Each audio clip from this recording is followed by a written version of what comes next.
Madam Clerk? Issues, traffic issues. Thank you, Mayor. It's tax. Mayor Trutman. Here. Vice Mayor Coviello. Here. Commissioner Tudor. Here. Commissioner Johnson Sardella. Here. Commissioner Ross. Present. We stand for pledge allegiance, please.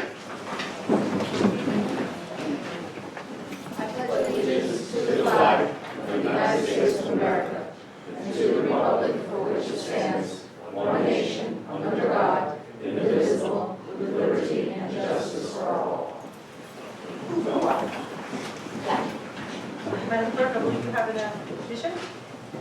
Yes, thank you, Mayor. The city clerk of the city of West Miami reached out to me. They're celebrating their upcoming 70th anniversary of the city, and they asked for a proclamation. So if you could, Mayor? Sure. Whereas the City of West Miami Incorporated on April 7, 1947 is only 3/4 of a square mile and nestled between Tamiami Trail and Coral Way, and whereas incorporated as a town with only 700 residents, the City of West Miami now stands as a city with 6,000 residents. And whereas the Sylvania Heights Elementary School was built in 1949, then in 1950 the Boy Scouts hut was added, and whereas the City Hall, including the police and fire station, were built and dedicated in 1950, whereas the City of West Miami created and maintained high standards for the residential and business community over the years, many green areas were planned for the community, and currently the city has 4 beautiful parks. And whereas April 7, 2017 marks the 70th anniversary of the City of West Miami, now therefore the Honorable Mayor and the Village Commission of Biscayne Park proclamates April 7, 2017 as the City of West Miami Day. And with this thereof, I have unto set my hand unto 10th day of March in the year 2017, Mayor Trump. Thank you, Mayor.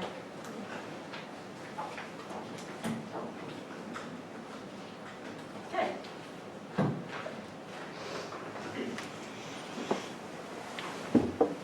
Excuse me, Mayor. I have an addition.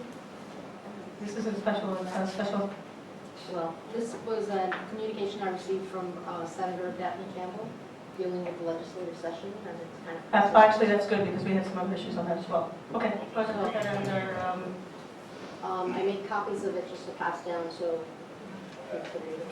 can we make that 6B? That's And then we make the strategic plan 6C? Okay? Mayor, I also have, I know you have a memo in front of you, but I'd like to add a discussion regarding the hiring of a temporary Parks and Recreation Director. Okay.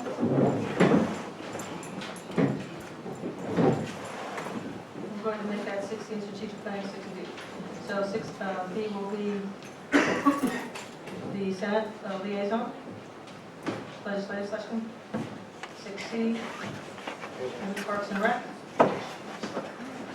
And 60 will be strategic planning. Okay? Okay. The main reason we're here this evening is discuss the village manager selection process. I'd like to introduce by having the attorney has some things he'd like to say. Yes, John Hearn and I, well, first of all, my name is Andrew Dunkill. I work with John Hearn. John Hearn's unfortunately not able to be here, but we did speak with Ms. Raguna today, and she just wanted to convey the message that, you know, she's pursuing other opportunities and she's looking forward to the future, and she's saying that she wishes we not look to the past, but we continue to move forward, look towards the future, and she also wishes the village the best in the selection process for the new village manager. Thank you, sir. Before we begin public comments, I just want to make a few comments regarding the free speech is welcome. Civil discourse and dialogue. Yelling, screaming, talking out of turn, disrupting, scandalous, and defamatory remarks, insults, cursing. You will be asked to stop and escorted out of the log cabin by the sergeant in arms. I know last meeting, things were very rough, but with all due respect, I think it's fair to everybody to conduct business in a civil manner. Thank you. Open for public comment.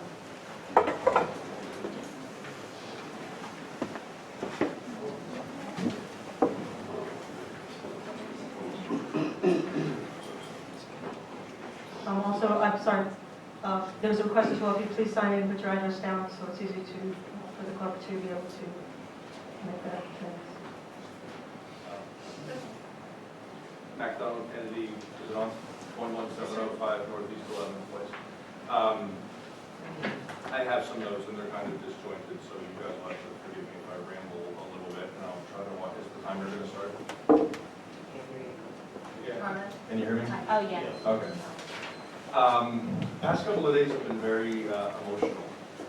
I found myself really angry a couple of times, really disheartened by this village that is my home for the past year, and really sad a couple of times. It's just a strange time in our world, our country. It's just really strange behavior, and this feeling of that destruction is somehow okay. It just feels very strange, and I feel like there is a feeling around here that this destruction is okay. And we elect leaders to build things up and make things better. And we have a new commission, 3 new people sitting up here. I guess this is their 3rd month. And I've seen nothing that smells of progress. It's bizarre. There's bizarre behavior. There's hateful behavior. There's strange behavior. People out with like weird vendettas. What is going on? It's just really strange. And I'm talking to you more than I'm talking to them because this village all seems to buy into this. And it's just a very strange thing to me. So I want to say a couple of things here. We're in a really bad place tonight because of what our mayor did. And I think she needs to step down tonight. Tracy, I think you need to step down from your position tonight as mayor. I don't think she needs to go away. She was elected for a 4-year term, and we get what we get when we elect people, but we did not elect her to be our mayor. The mayor is something bigger than a commissioner. They are the face and voice of the community. They lead the vision of this place. They lead this group to action, and she's not done that. We elected her to be a commissioner, and all I've seen from her is destruction, quite frankly. I'm not going to rehash all this village manager stuff, but it's very clear what was going on here. First, she tried to get the job. Excuse Then me. she tried to I'm take not going the to have power. allegations and false allegations. That is really unacceptable. First, she applied for the job that she didn't get. Then she tried to usurp the power from that job. And then she said about getting rid of the person who got the job. I'm sorry, folks. It's just too clear and too bizarre. As I said, there'll be no defamatory words. I don't think I say anything defamatory. I want to finish by saying one thing. I want to quote David Coviello. The other night, he was trying to muster something to make us feel better, and this is what he came up with. Biscayne Park will survive this. I don't know about the rest of you, but I don't live in survival mode. I set out to get good things to happen in my life. Time. We should be thriving, I said not time. surviving. Thank you.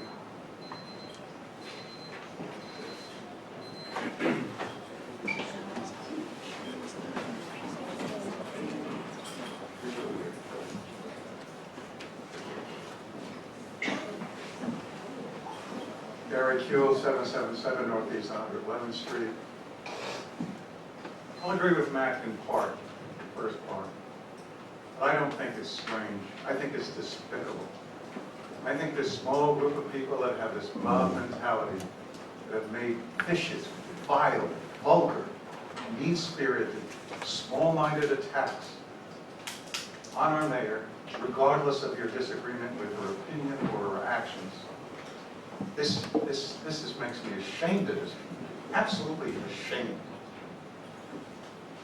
It's just intolerable. We're not, forget about any other discussions except bringing in a new village manager or a temporary village manager. Let's stop all this nonsense. We're not moving forward. There's plenty of time to discuss actions and discuss people and discuss commissioners later. But this is horrible. I have no pride in this community right now. I'm absolutely ashamed. I've never seen anything like this. And you people that have started this stuff, this cyberbullying, should be ashamed of yourselves.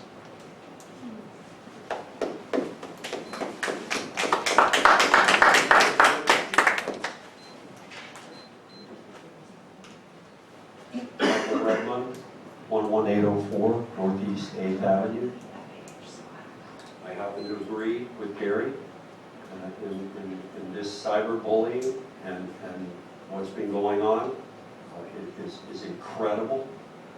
And to actually come from a person running for this commission and the things he continues to say on the internet,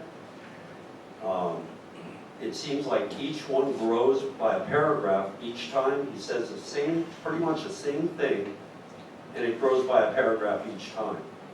And I am completely sick and tired of it. You know, our commission, newly elected commission, they do not respond. You don't hear them respond to any of this. And you know, the people who, like Gary said, this little group, it's like a little gang. They are not the majority. The majority voted here, and the majority came up with 3 commissioners by overwhelming amount of votes. And they are still there. These people, they don't come here. These people come here. And that's great. But these are not the majority. This is not Biscayne Park here. It's a cross-section. But this group seems to always be here.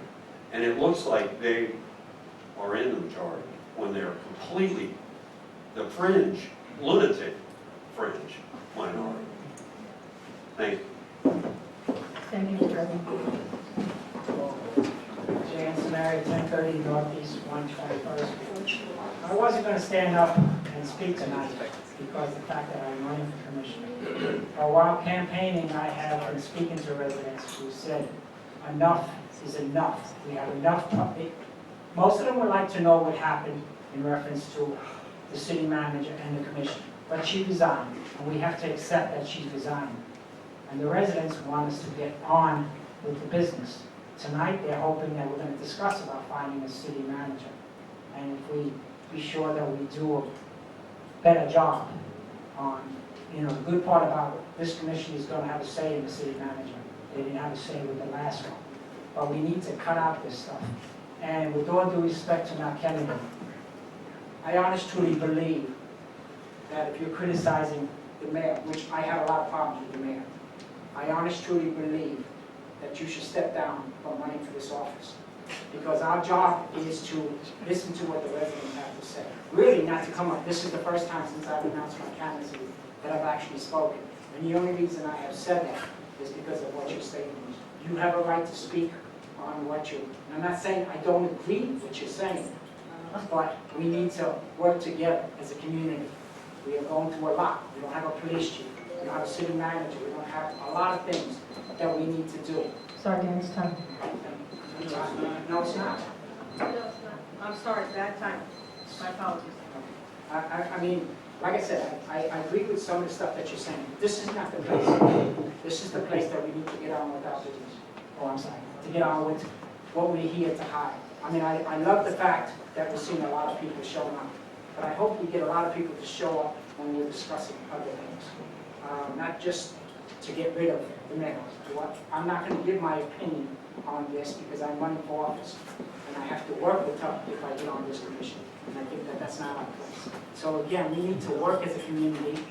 And if you're running for this office, you need to keep your private opinions too. If you want to give your private opinions, which you're allowed to do, then don't be running for this office. That's just my opinion. Thank you, Dan. Good evening. My name is Maya Shepard, 107 Griffin Boulevard. I disagree with the gentleman that said that we are a bunch of lunatics. No, we're not. We're citizens, and residents' job is to help accountable the council. Council, a different way of people believe, their job is to legislate. Okay, the work of the city manager is to implement what the resolution was. So there is a separation in the powers, okay, and the duties. And it should be. And the citizens have the right to ask for accountability and good government and transparency, because that's what democracy is about.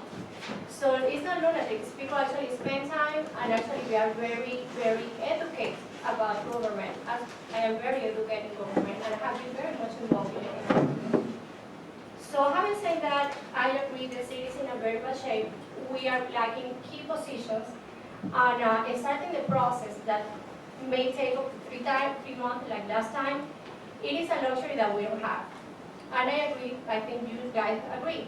We are in the process of audit since 2014. The new manager needs to start from scratch. I'm sure you guys see what I see. It is very difficult. And we don't have key positions, and I don't see a plan. However, I spent a good time of my day today reaching out to people that I personally know that have been city managers and police chiefs in other cities, including Boston, that have been incredible additions to the city of North Miami before, Sweetwater before, and they're willing. They're willing to step in, they know they're in good shape, and they're willing. I spoke with them personally. I spoke with 2 of them personally.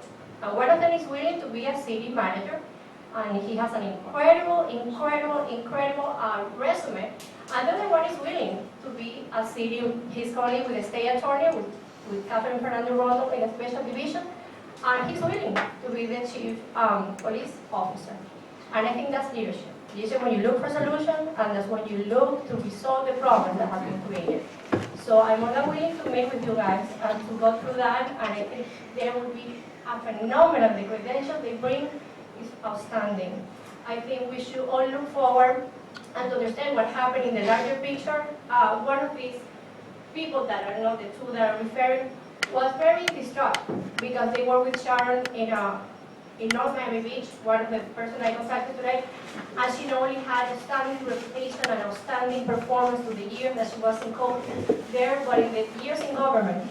So they felt it was a shame what happened over there, and I really feel it was. I really felt as a resident that it was a real mix of different opinions between the 2 veterans and the other council members towards the same person. So but I'm looking forward to give you the guys that information. Thank you.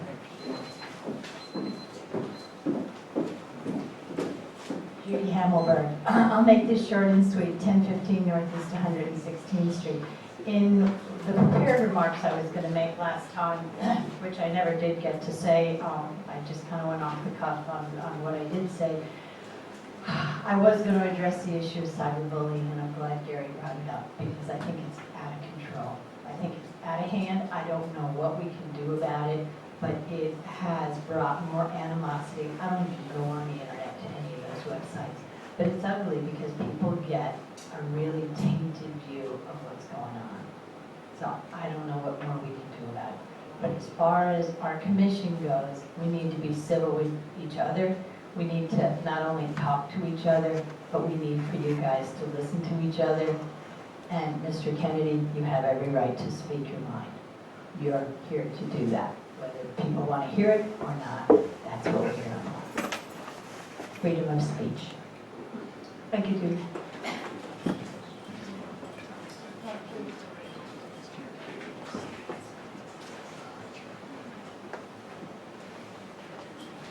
Good evening. David Raymond, 11520 Northeast 9th Avenue.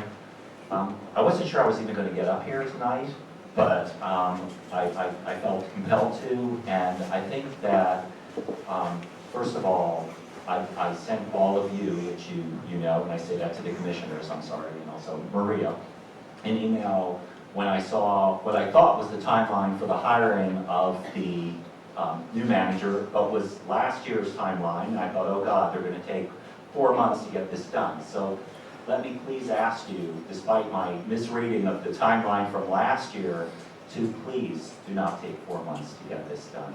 There's no reason for it, and if there are reasons for it, I would ask that you find ways to get around that and that be avoided, because meetings are being canceled with committees and things are happening. You've got new staff that are going to be sort of rudderless here, so I would ask you to please do that. The other thing, not to look back, but to look forward.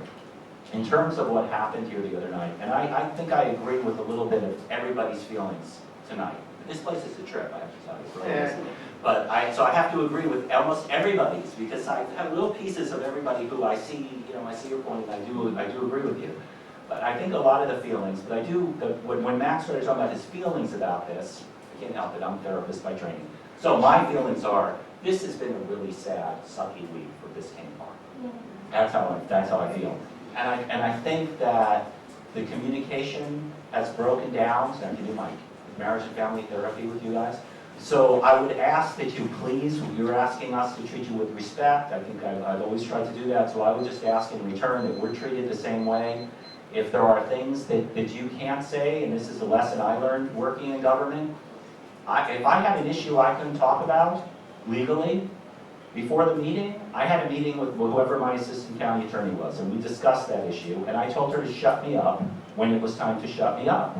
And I talked about as much as possible as I could, and when I got out of lines with anything that could get me in trouble, get me sued, because I understand the concern about talking about personnel, the attorney, and I say this respectfully to Mr. Donkeller, if I'm not trashing your name. That's correct. Okay, to please also ask your colleague to, if there's a legal issue, chime in, tell the mayor or the commissioners, don't talk about this.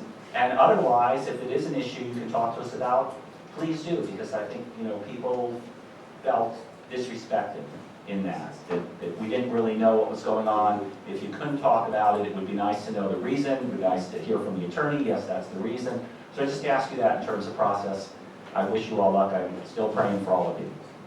Thank you. For the public comment?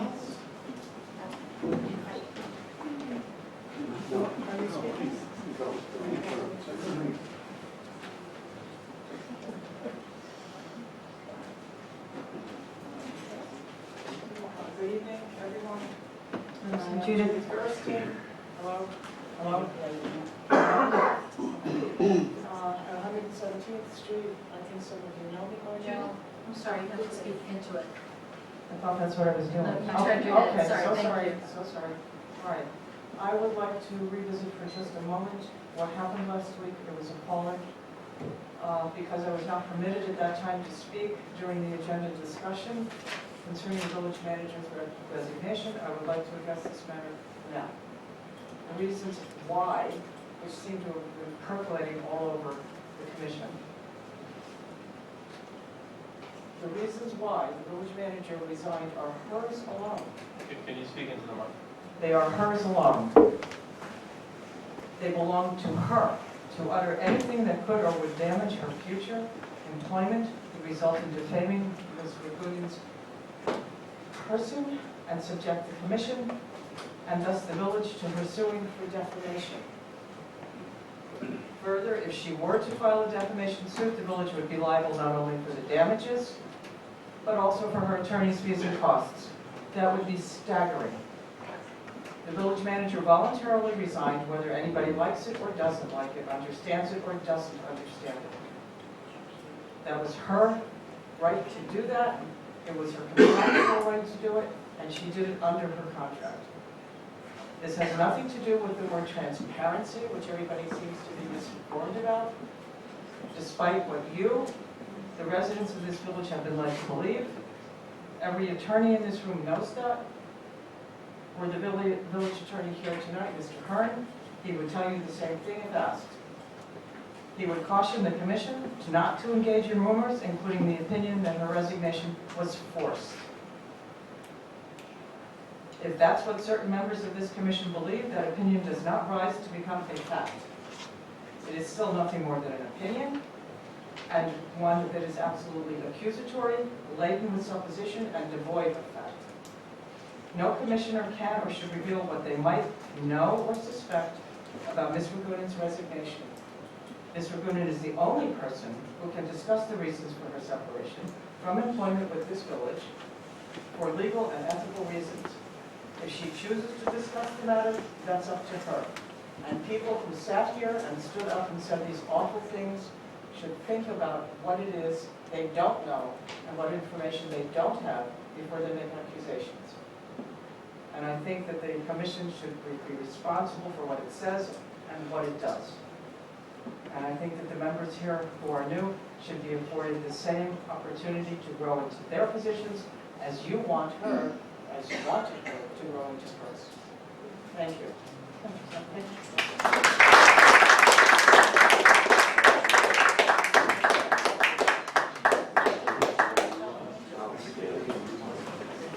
Let's Jojo? Could you, I know we have another comment, could you comment or confirm what you said? I'm sorry, could you repeat that? Yes, could you confirm on what was just said regarding our ability to speak about this? Was that accurate? Oh, about which portion? The liability? Yes. For liability aspects, I mean, it really all depends. However, at some level, the village does enjoy sovereign immunity. However, obviously there can still be independent causes of action against individual people, but there are processes and procedures for legal defenses. Thank you. Thank you. Hi, my name is Sarah Bramblett, 843 Northeast 119th Street. I guess first I need to apologize. This is the first time I've ever come to the commission meeting. I lived in the park from 2006 until 2012. When I moved back to Ohio last summer, I had the opportunity to move back to Biscayne Park. When my old landlords asked me if I wanted to move back, I literally packed my car with what I had and drove down. And my mother joined me later. That's how much I enjoyed living in Biscayne Park. I have enjoyed living in Biscayne Park. And I have to apologize because I have other things on my plate. I'm disabled. I'm currently working in the federal government, volunteer. I'm on the board of 3 nonprofits. I have to say that a lot of people claim that they have the skill of working well with others. And that is actually a rare skill that I want to make sure everyone here tonight make sure they have, make sure they try to engage in. They say our voices speak at the ballot box. I will tell you on November 8th, the only person that my voice won was that mean-looking fish for the mural. I'll just admit. So, being someone that is trying to get legislation passed in the United States Congress, it was a very emotional day for me because, as you know, it's a very transitional time in DC. But I'd like to toot my own horn right now. Our bill has bipartisan support, and it's a Medicare health care bill. So if that doesn't show that I have the skills, and our group has the skills, to work well with others, to bridge the gap between people who have different opinions, nothing will. And so I'm here tonight because, yes, I saw things online, but I also got the announcements about, a new commission opening, which I was glad to know that, not that you're leaving, but when I asked what's going on, that it was someone was moving out of the area, not something else. When I heard, we've had a new manager, 2 and 12 months or whatever it is, those are keys of what's the distress and what's the problem. And I feel like people just want to keep putting out fires versus finding what the cause of the fire is. So I can't comment really on anything else, because I haven't been actively involved. I know none of you have ever gotten an email from me. Maria has, but no one else has gotten an email from me. But it's gotten to the point where I thought, you know what? I have to go and at least let them know that there are some people who aren't part of, which I don't think anyone who takes the time to serve the public or to come to public meetings are not lunatics, they're not deplorable, they're not anything. They're public citizens and they're public servants. So I just felt like I needed to come and say, it took a lot of effort to get ready and get here tonight, but it's because I do care. And unfortunately, I have other things going on, but please remember you're here to serve the public, and that is what needs to be first, the people first. Thank you. Thank you very much for coming.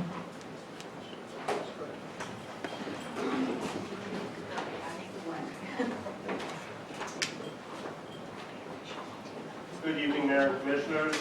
My name is Noah Jacobs, 290 Northeast 119th Street. And I have to say, in the 6 years, I'm guessing, this might be the second time Gary and I agree on something. I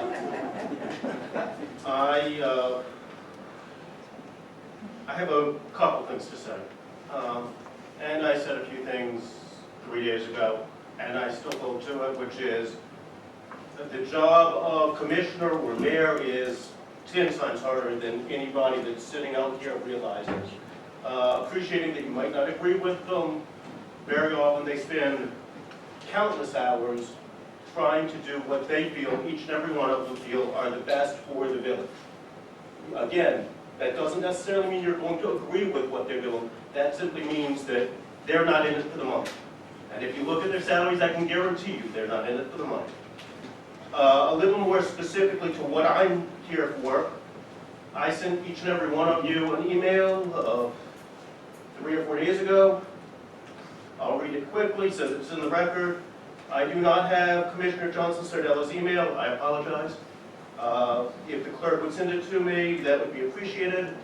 What are the remaining financial obligations that the village has to fulfill toward Manager Ragunin? If this breaks any sort of liability issues or legality issues, please, during this meeting, if you can, state that.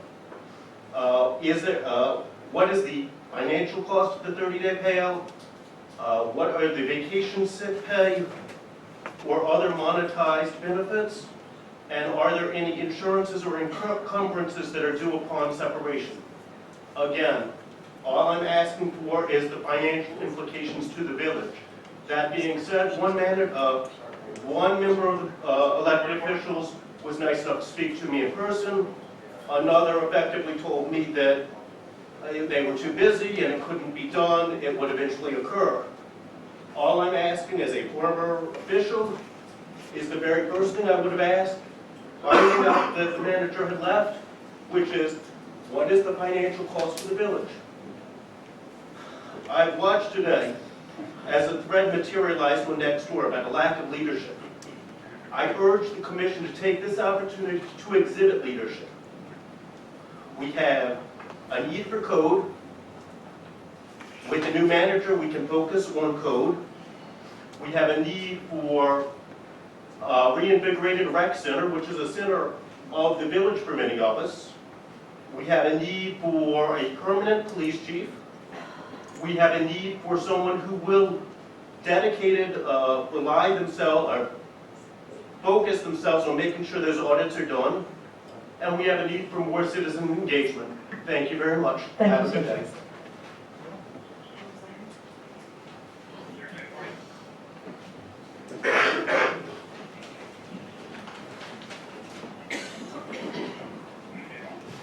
Good evening, Jeffrey Jones, 11725 Griffin Boulevard.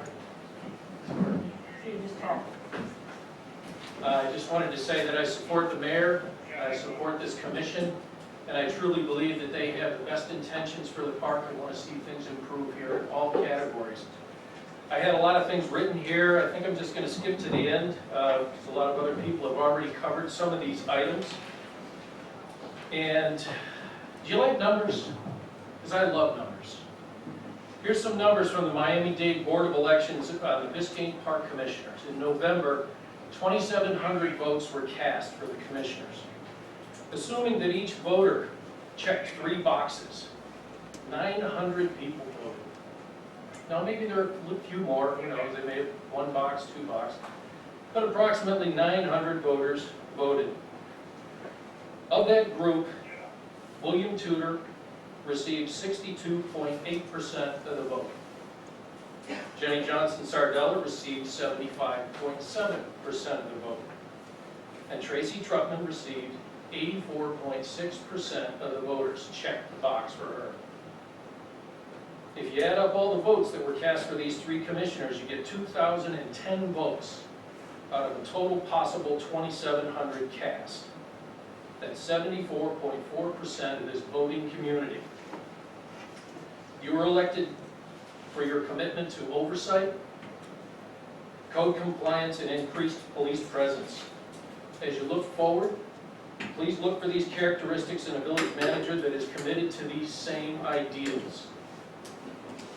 As for the 12 or so people who seem to scream the loudest, scream the most often, express their opinions on the internet, and who are calling for Ms. Trutman's resignation, you represent 1.3% of the voters in Biscayne Park.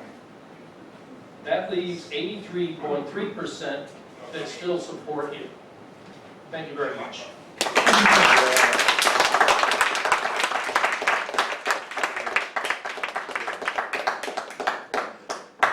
Chuck Ross, 11166 Griffin Boulevard. I wasn't going to speak about what Mr. Jones spoke about, but I have a completely set of different numbers of the number of voters. It was like 1,600, not 900. And I don't think anybody that get elected got more than 50% of the vote. But having said that, my concern is that Mayor Truckman said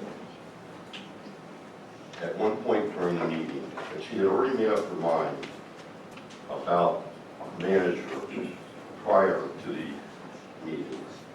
And my concern is, how could you have done that before an evaluation, before listening to your fellow commissioners' comments? And frankly, you know, there was some people that got together, and we all felt that the manager hadn't had enough time. Possibly another 3 or 4 or 5 months would be better to evaluate her, considering that she had issues that she walked into when she got here. The capper, we needed to do something with the police department. That's been accomplished now because we have an interim chief who's doing a very good job, etc. But having said all that, I can't understand how you could possibly have come to any form of a conclusion until you had a proper evaluation with all of your commissioner colleagues. So for some reason the manager resigned. So my next question would have been, you had a meeting with her, she resigned. Did you ask her to reconsider? Did you ask her so we could have a transition? I have to wonder. I'm sorry, but I've been advised by the attorneys. That's fine, I'm not asking for you to answer. It's more of a rhetorical question, because I'm very curious.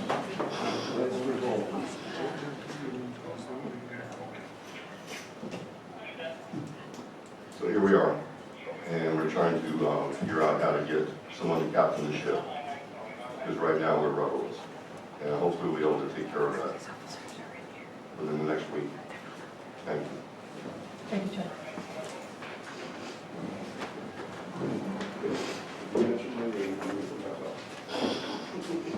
That's what I'm going to talk about. Barbara Kill, 111th Street. Mr. Jones, you said it, where are you? Oh, there you are. You said it perfectly. And I really feel for some of the commissioners having to deal with the type of bullying that's been going on, but it is just a handful. I don't even count more than 10. But unfortunately, like most bullies, they're the loudest. They're the ones that are terrorizing people. And if you think it's easy to read or to hear about things said about you that are lies, mistruths, distortions, annoying accusations, it really ends up causing terror, because none of us should really have to live like that. And that's, you know, everybody's always worried about cyberbullying with children, but right here, it's happening with adults, and it's pretty pathetic. But the last meeting, Fred Jonas was completely disrespectful to Mayor Truckman. He should have been shut down. We should not allow any resident to address anybody on this commission or anybody in the audience in that manner. But I think everybody was in shock. And then later in the meeting, he was granted free use of this building so that he could host something for the election, for the candidates. Now, I've spoken to 2 of the candidates out of 3, Ann Samaria and Harvey Bill, and both told me that they would not be taking part in this debate, anything that had to do with Fred and the event he was going to plan. And I think this commission should reverse its decision and not have this hall used for one candidate with Mr. Jonas. I don't want to reward bullies. And I don't think this commission should allow one candidate the ability to come here and speak, because I know I'm not going to be here. Thank you. Thank you, Bob. Dan Schneider, 1175 Northeast 11th Place. I agree with what Barbara says. What Fred Jonas stood up and said was highly inappropriate, it was hurtful, it was out of place, it was inappropriate, and I took the opportunity to tell Fred that myself immediately after the meeting. At the same time, what we're calling cyberbullying is not cyberbullying. There's been nothing said online that has not been said in this room. If it's not true, then let's say it's not true. But there's been nothing said online that has not been said in this room, and for the most part, we just need to talk about the facts. It doesn't need to be personal, it doesn't need to be hateful. Do I want to be up here right now saying what I'm about to say? No, I don't. I don't like to say things that are unkind or make people feel bad. But the fact is, right now, we're experiencing a serious failure of leadership. And it's okay to call that out. You can put your thumbs down, that's fine, that's inappropriate too. I'm up here speaking. You can be as inappropriate as you like, but I guess it works both ways. Yeah, I mean, bullied, thank you. So the first, I just want to say that... Everyone, if you could just please allow him to speak, thank you. With regard to what happened this week, you know, we came here and we were told that the city manager had resigned. We were given no explanation. We weren't told the criteria by which her performance was based. It was, she's gone, and sorry, but none of you get to hear why. Okay? We need to hear why. It's important. And I think we know why. Because a lot of people, we know. We know what's going on. No, I don't. She was treated highly inappropriately. She was bullied. She was bullied. Okay. The second possible conclusion is just that 3 commissioners just couldn't get along with her, I guess. And the village manager, or sorry, the mayor in particular, just could not treat her appropriately. She just couldn't do it. Regardless of which of these 2 scenarios you choose, the fact is, we're experiencing a failure of leadership. And it's okay to say that. That's not bullying, that's not wrong. It needs to be said. Carol. Reno Sardella, 771 116th Street, Biscayne. I don't want to say nothing. The only thing I want to say, this is ridiculous. Only one word I want to say, respect. We look like we are school when we were kids. We have all the same goal. I promised my wife I was not supposed to stand up and say, because my English is not the best. And when I get the stuff come up, little Sicilian, when I say something you don't understand. But the thing is that I hate people that don't need respect. I hate. We are no school here.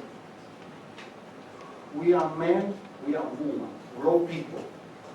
We have everybody the same goal here, repeat again. Now we are acting like little kids. There is a lot of disinformation about what happened. So if the people don't know, don't talk. You can come here, say a lot of stuff. We can be cool, how to say it. But we don't know. A lot of people don't know for real what happened. And probably if the lawyer is the only one can talk and explain why and what, doesn't talk, this is why there is a confusion. There is a situation where they cannot legally talk and explain. Not because the manager resigned. They cannot explain. Thank you. Respect the peace. Thank you, Rena.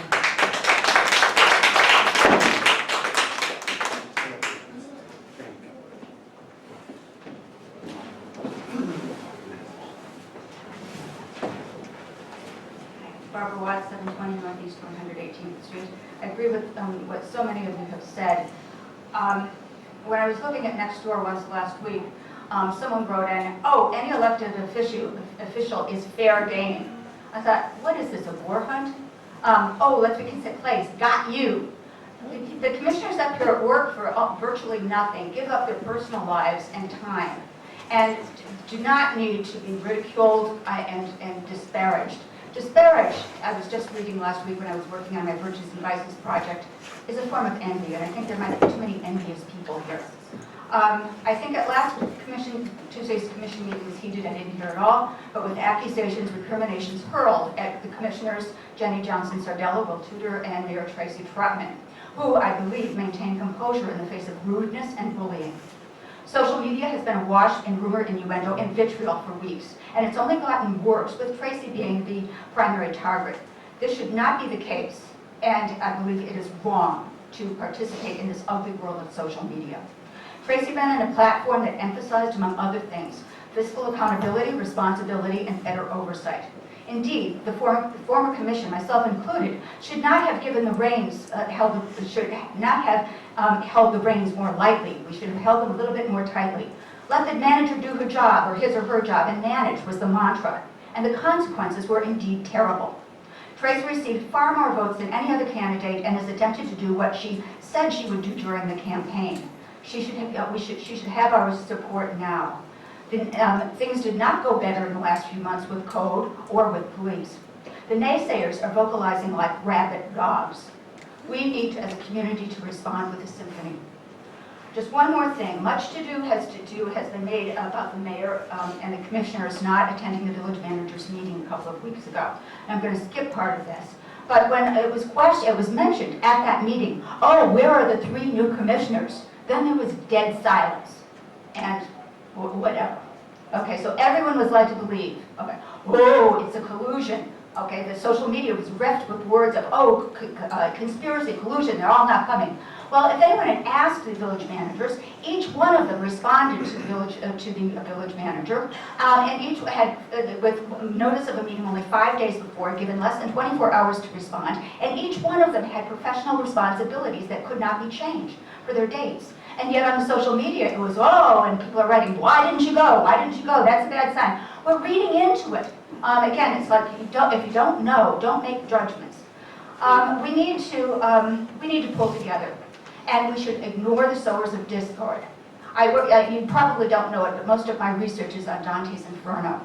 So I always put whatever. I hope that I'm going to be in upper hell, but I always put, okay, but I always think, I think we should ignore the sowers of discord, which, by the way, Dante places in the ninth chasm of hell's inner circle. I'm sorry. Thank you. Thank you, Bob.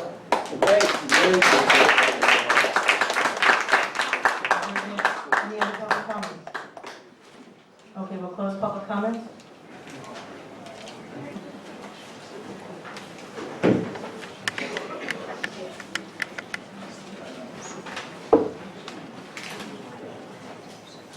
We're going to move to new business, which is item 6A, which is the village manager selection process.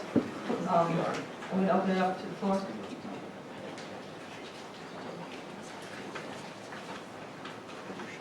Anybody like to start? Commissioner Roth? Well, only to say that I agree that we should truncate or shorten the process and make it much quicker than we did the last time around, maybe try to accomplish it in 60 days. Okay. Do you have any comments on the process itself or anything you'd like to see in that change? Well, from the notes that I made, I thought perhaps we should add the Broward League of Cities as a place to advertise for the position, and I'm sure Richard Cooper could help us with that. I'm sure Andrew could help us with that as well. Contact information. If you want to go step by step through the process and project out dates, we can do that. Okay.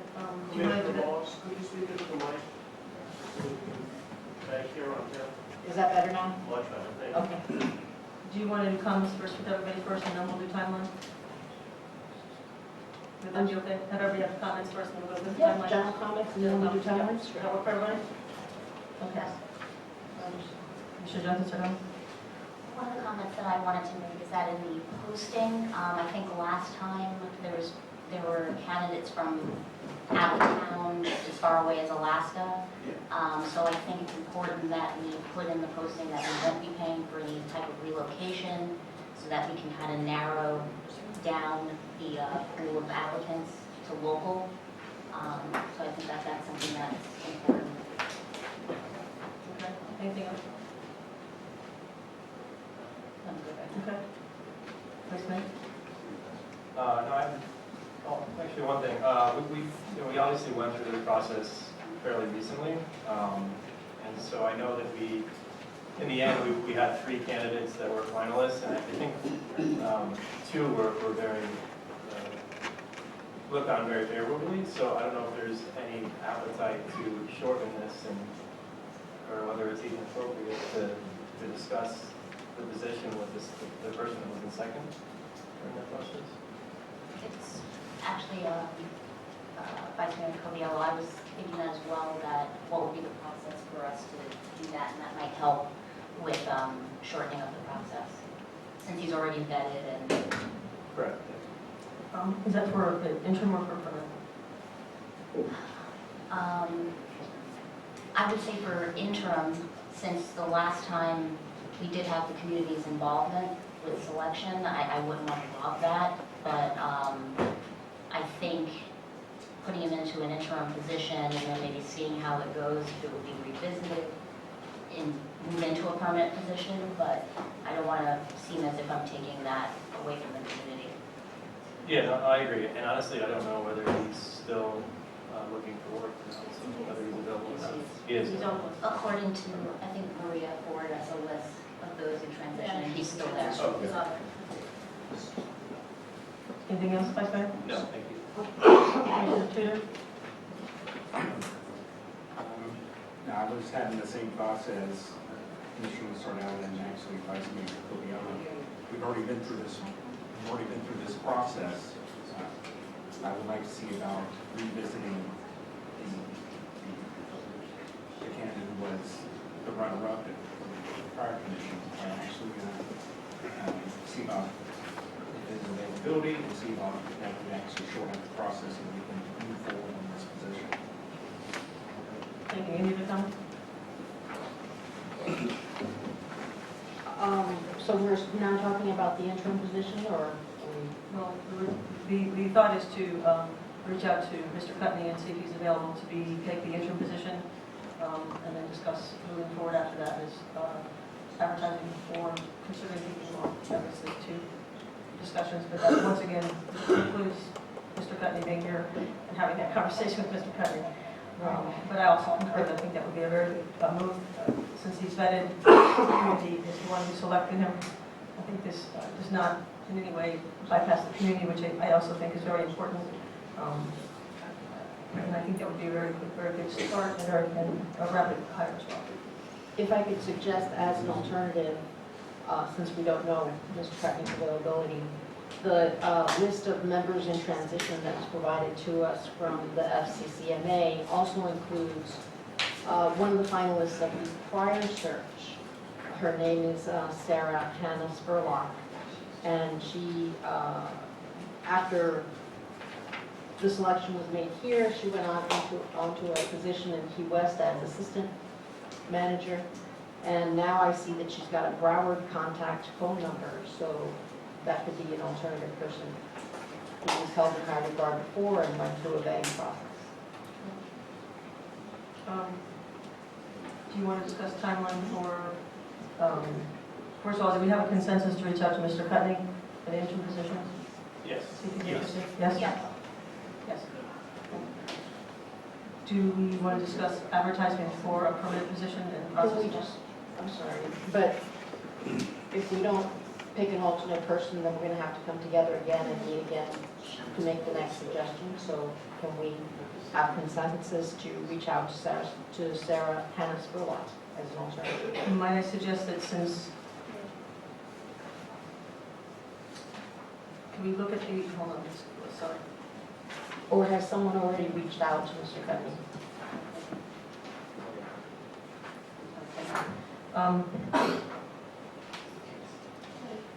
Would it be possible to, at that point, if Mr. Cutney, because that's the most recent one, is to put the individuals that are on this transition into a process where the community could reach out and help look at all of the candidates that are here? I'm sorry. The reason I suggested Sarah is because she also went through the very same process that we went through to arrive at Mr. Cutney. There was a vetting, there was a background check, so we have all of that stuff, and it's like a year and a half, 2 years old. So I'm just offering it so that we can short circuit and go on to the next thing. So the next thing. Mr. Jefferson? I wasn't aware of this, so Commissioner Ross just let me know, was she like a runner-up or of the last vetting? In the last vetting, we arrived at 3 candidates, Sharon Ragunin, Heidi Siegel, and Sarah Hannisquilla. So it's like the same position that Mr. Cutney is in. Okay. Tom? We have consensus? Yes. Yes. Yes. Yeah. You discuss the permanent position? I'm sorry, Mayor, I just want to clarify. It's Mr. Cutney first, Yes, and if he's not interested, then to Sarah? correct. Now, do we want to set some, give the interim manager some guidance on what the terms of that engagement are going to be?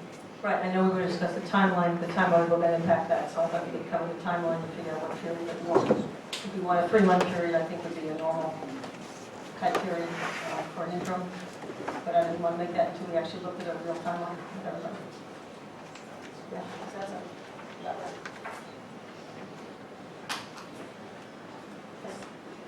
Well, we're saying, I think But I'm asking, should it'll we- be 90 days on the outside, I hope, but Yeah.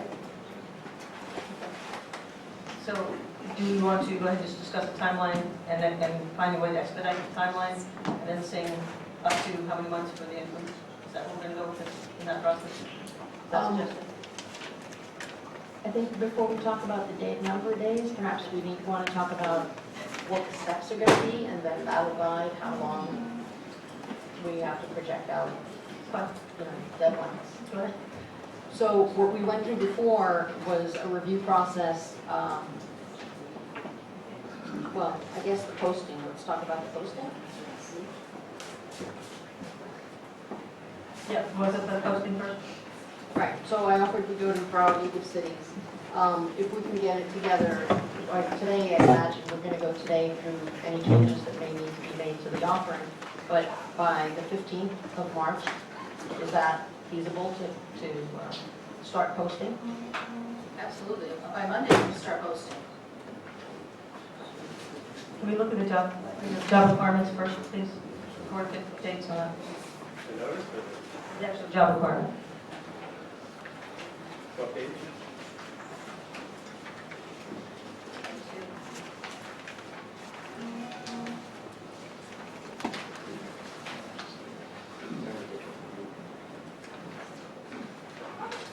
How would you, one of the things is the advertisement itself, and then also the length of the advertisement.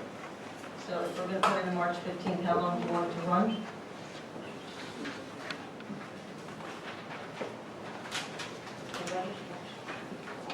I'm sorry, can you indicate what page you're on? Sorry, that's a different.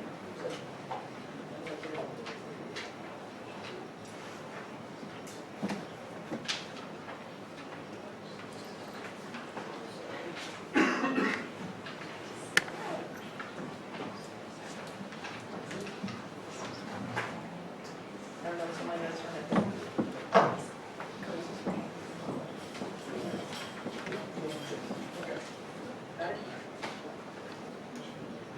So Maria's telling us we can start posting on Monday. That's the 13th. And if we run it from the 13th through the 30th, do you think that's enough time to get word out and have enough exposure? I think you'd want probably 3 weeks, but that's, So Just- it's just as the 31st. Mayor, just as a reference, last time was April 15th to May 9th. So you're just short of 30 days. okay, so we could do 21, It's just to shorten the I don't process. have a handy dandy calendar. Right, I saw it. Yeah, that's 21 days. 21 days. Is there a consensus on 21 days? Yes. Yes. Yes. 21 days.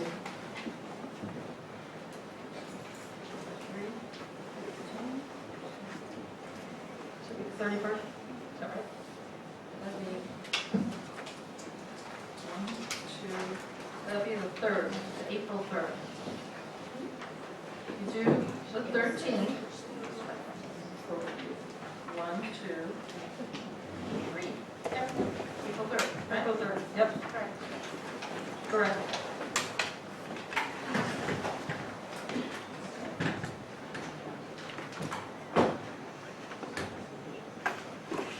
Okay. Now for the And then one section, I should say submission of. Just one thing, we sort of touched on it, but if we're gonna invite Mark Cudney as temporary or interim, oftentimes he's precluded, interns are precluded from applying for the regular job. And I think that we shouldn't have that. Absolutely not, absolutely. Do we have a consensus on that? Say what? That Mr. Cudney can also apply to the full manager's position? Do you all have consensus on that? Yes. Yes. I feel conflicted about it, but, no. I mean, on one side, it gives him a step up, an advantage over the other candidate. On the other side, we get to view what skill sets he brings. So, We'll discuss, all those in favor of allowing Mr. Cudney to apply for the full-time position, say aye. Aye. All in I think as long as we're clear at the outset with the other candidates that apply, that, and we lay that out and it's transparent, then I think so can we make the deadline for submittals that last day, that you know, last day of advertising? April 3rd, 5 p.m. Yep, sounds good.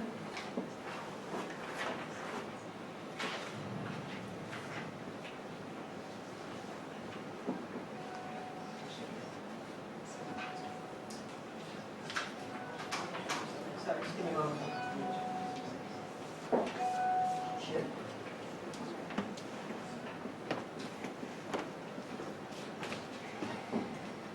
Can we go ahead and just begin discussing the job requirements themselves and reviewing this? Mr. Tudor, I'll start on the other side this time. Sorry. I'm going to start on this side for change. Okay. What were you asking? I'm sorry, I was looking at the dates. Sorry. We thought we could go over the job requirements and see if there's any modifications or changes to that. Oh, okay. Choose one. For the posting. Yeah. Let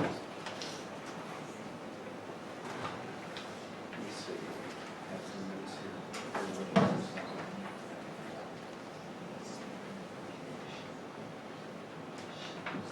Some of the stuff is just minor, like in the required qualifications regarding education. I'd like to make it a little bit clearer. Okay. Something along the lines of, a combination of training and experience equivalent to a bachelor's degree from an accredited college or university in the field of business, public administration, urban planning, law, finance related field, master's degree firm. That sounds fine. Everybody good with that? I'm not sure. I didn't get it all. hear. Did you execute it, Mr. Tudor? Yeah. A combination of training or experience equivalent to a bachelor's degree from an accredited college or university. You can provide that. I can provide it. And talk amongst yourselves. So is not necessarily have to have the college degree? No. Well, what I was thinking is typically what I've seen oftentimes is it's a combination of training experience that's equivalent to a bachelor's degree. Now, we could take that out and make it just straight education. But I definitely want to throw something in there that also highlights that a master's degree would be preferred. Yeah, I'd like to leave as an educational and then master's degree is preferred. So at least so it's very clear. But the only thing I would also do is put or equivalent degree, because sometimes we preclude candidates from applying when they have outstandingly high degrees that don't fit that. So for example, and I use engineering a lot because that's my field. But I think if you start, I don't know, I think the narrower you get, you're going to eliminate people that could be very qualified, but just because they don't have a master's. I don't know. My opinion is that this has been vetted. We've gone through this process twice already in the recent past. So I would be hesitant to tweak it that much, and definitely not to narrow it, because it's difficult to get candidates as it is, and particularly with our pay level. I'm agreeing with you. I was trying to expand it, not narrow it. Okay. I was trying to add something that so that other candidates that have qualifications could also apply, but don't necessarily have maybe a PA degree or a law degree. And I'd also like to see the administration piece where they have administrative experience, not necessarily only municipal administrative experience. So it just broadens it a little bit. I think especially with the pay we pay for our village manager's position, that we need to be a little bit more broad, not a little less narrow. Yes, Commissioner Ross? I'm not sure about the combination of training and experience, because how do you start to value that? You value it in years of experience, or you value it in the number of seminars or special trainings? I don't know how you can put that on a column and make it equal a bachelor's degree. No, I think we're bringing the bachelor's degree, what we said for this, I thought the bachelor's degree and the master's preferred is there, but there could be another period where it's valued for somebody's portfolio. I think that's, am I misunderstanding you, Mr. Toon? Yeah. Okay. So the idea is that if there's portfolio experience, that can be highlighted, because sometimes work experience in addition to the degree, just not the degree alone, is preferred. I think that's what you were saying, if I understood you correctly. I want to try to, in a way, kind of cast a broader net. I figured this would be a way to kind of maybe bring in some applicants that otherwise may not apply, that who may have the experience and the expertise. Yeah, I think, for me, I think if you broaden the degree, where it's not just PA, it's not just, law is a great one, of course, but if you broaden it a little bit, you'll get a broader net of people that could apply. For example, there was one candidate that because they didn't have specifically PA degree, they weren't considered, and I felt like they had enormous qualifications that would work for our village. So I think one of the things I'd like to see is us not get too picky on certain things and just broaden it a bit. That's all, especially for like administrative experience. I don't know if that's clear or not. Let me find a line on it here to make it a lot easier. Perhaps we can go sentence by sentence, and then maybe that would work better. highlight the first one. I heard something about having an administrative background, but in a municipality. Yeah. Not necessarily, that's what I'm saying. I think it could be administrative, of course municipal is preferred, that's a given. But if somebody has 20 years experience working in, Because right now the first sentence says the ideal candidate will have at least 5 years progressive senior level experience in a municipality. And that alone knocked off a good 10, 15 people from the last search.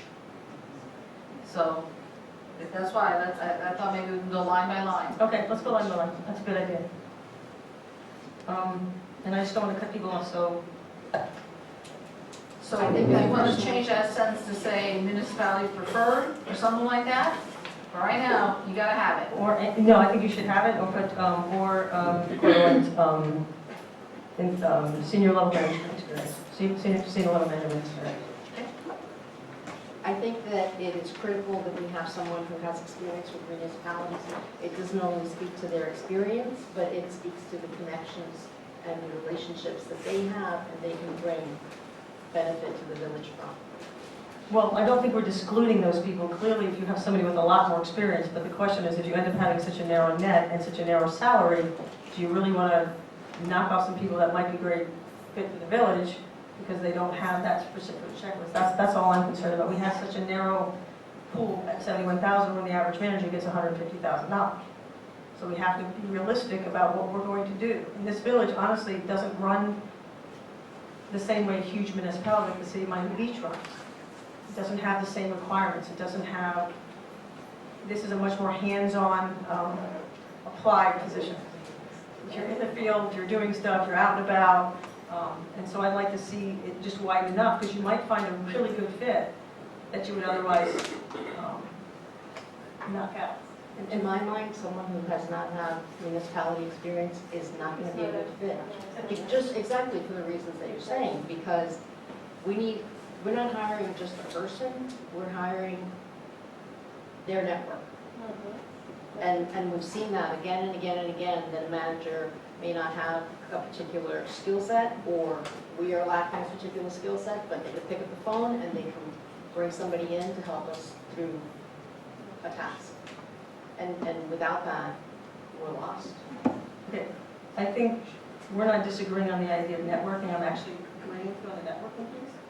I think I think there's an assumption, though, that if somebody doesn't have senior level connections in another field, they don't work, let's say it's somebody who worked closely with municipalities and had a business and knows everybody in municipalities, but not as from being inside the municipality. It doesn't mean they're not connected. So I would just like to see some sort of language that would allow for that. It doesn't mean you would select that person over somebody who has more experience. That's the whole point of this. It's a net to cast, and then you pick and choose which are the best ones you get. It's not gonna push somebody forward who you wouldn't want, because ultimately, if you look at that person and it's not somebody who's really has enough experience, the resume is going to be sent out anyway. The way it's drafted now is it's the ideal candidate will have at least 5 years progressive senior level experience in a municipality. So it doesn't say it's absolute. I mean, you can consider other candidates. It's not a firm requirement. Yeah, And neither is the bachelor degree. It says the individual is expected a little bit stronger to have at least a bachelor's degree. But let's clarify, Vice Mayor, the last time, that first sentence knocked off the good 10 people. The ideal candidate will have. See, But if you want to change it to should, It just says the ideal candidate. I mean, right, I just want to be clear. I'm sorry, Vice Mayor Gabriela, I agree that, I don't know if we're hung up in the word ideal or will, because I can interchange ideal for preferred, and it's the same thing. It's still allowing these other candidates to come in. and I think it should be written that way, because there could be an exceptional candidate. Right, I don't think that we can necessarily draft it perfectly to get additional people, but I agree that, I don't think, in reading this sentence, I don't think it excludes people that may not have exactly what's written here. If that's the direction. You're the HR person. Because last time, that was the direction. If they didn't have the municipal experience, they were knocked off. Can we just put preferred, and that would solve that problem? That was Could I suggest we just put preferred? Yes. Yes? Consensus? Consensus? Okay. Yes.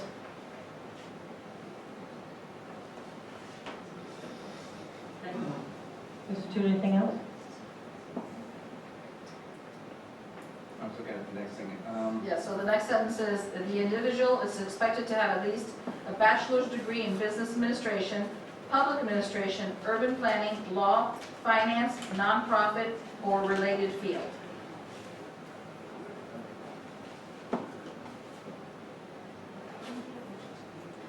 This is a personal preference, and I'll explain why.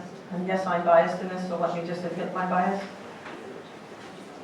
Project managers in engineering very much have, and there was a really good candidate that we knocked out because of this. They have the ability to do a lot of multitasking and oversight, like for example, public works, facilities stuff. They have roads, they have a lot of extra talent. And because we're excluding them out of this, it means you don't get that candidate unless they happen to have the other degree. And in doing so, I think for the salary we're paying, we can end up with a really talented somebody who just doesn't have the PA or doesn't have this, but has a really strong mechanical engineering or civil engineering degree. Better. So I would like to add, or offer to add, at least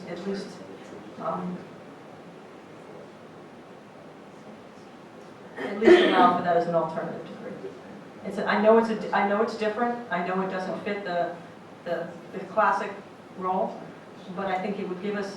I mean, we've talked a lot about this. Common sense stuff, fixing things up, making sure things are maintained. These are things that project managers do all the time. And they also have the ability to do like Gantt charts. They have the ability to really see multiple things and be able to multitask. They understand what that means because it's what they do all the time.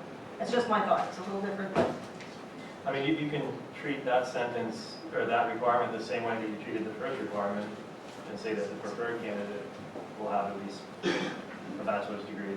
That way it doesn't preclude others. But then you're really left with no firm requirements. right. That's what I'm saying. I didn't want to do that either.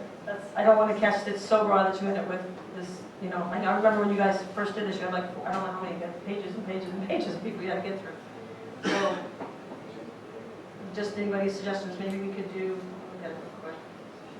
So you're just suggesting to add what the degree is in? yeah, just add And so it could engineering. be urban planning, engineering, law, finance? Right. That would, just add engineering, I think that'd be fine. Fine with that? Yep. Okay. Okay, so we're just adding Engineering after planning. Engineering after plan. Okay, the next sentence is, candidates selected for interviews will be required to provide copies of college transcripts. Fine, that sounds good. Okay, the next one is individuals with other particularly strong credentials will also be considered, such as a demonstrable record of strong fiscal management. I don't, that was obviously in the prior one, but was it in the one, has this always been in there? I believe so. It's kind of awkward to me. I don't have that file. Part of me is thinking maybe it was added last time. Yeah.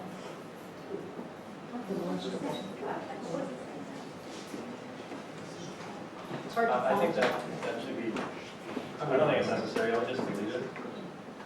Because finance is in the third sentence. Right.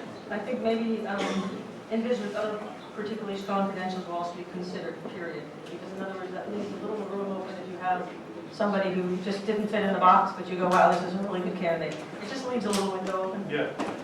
So take off such as a demonstrable, Yeah. that part? Yep. Yeah. Is that consensus? Everybody's fine? Yes. The next sentence is, a successful candidate must be able to be bondable and provide a surety bond acceptable to the village at village cost. Yes, we need that. Okay. Yep. Next is membership in the International City County Management Association and the Florida City and County Management Association is a plus, as is participation in local professional organization and civic activities. No problem with that.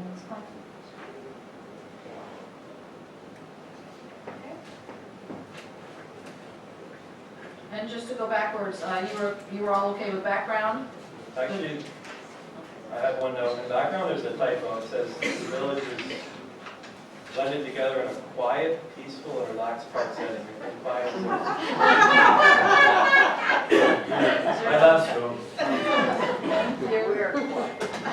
The government? I think there's a typo, no, just, the government is okay? We just need to change the next election date. Yes, it's for election day. I have one other typo real quick. Under, I'm sorry, on the first page where it says selection process, and it's number 3, it says submittal requirements. That should probably be submission requirements. I'm sorry, where? It's just a grammar thing. Where? On the first page where it talks about the selection process. Oh, that's just internal. Okay, that doesn't. No, that doesn't go to them. Okay. Okay, that's just me. Sorry. Okay, so the government is just the election dates, thank you. Okay, so I guess we're down now, oh, how about the ideal candidate? The village is seeking a motivated, experienced, and proactive individual with outstanding communication skills. The individual will be someone who keeps the elected officials, hi, I can't hear. Hi, guys. Excuse me, can we? I can't hear. Thank Sorry. you. Start. Will keep the elected officials well informed and presents them with recommendations and options. Will focus on the day-to-day and will also assist the village in planning for a better tomorrow. He will be skilled leader, consensus builder, and mentor, and who will empower staff to continue to provide efficient and friendly municipal services to meet community expectations. Fun. I think perfect that. Perfect. You did very well. How about residency? Did you, there was some concern the last go around with? Yes. I believe what happened last time is when certain candidates were selected, I contacted each one, said, okay, you're going to go to the next process. The however came in about, no traveling expenses. And I remember as a result of that, we lost one. So I don't know if you want to add it here or. I think we should. Okay, so where would that be best fit?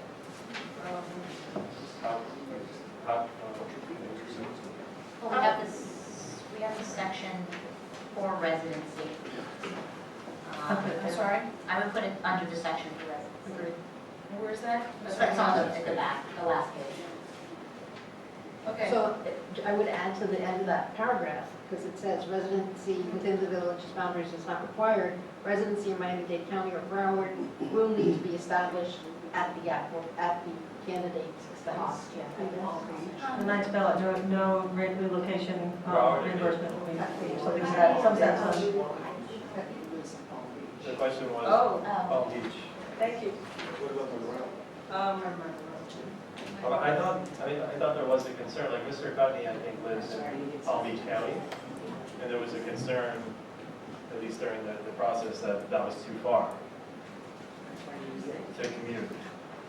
I commuted, just for the record, I commuted to FAU for 2 years. No, I'm not saying I agree, I'm just Every saying day? it was raised.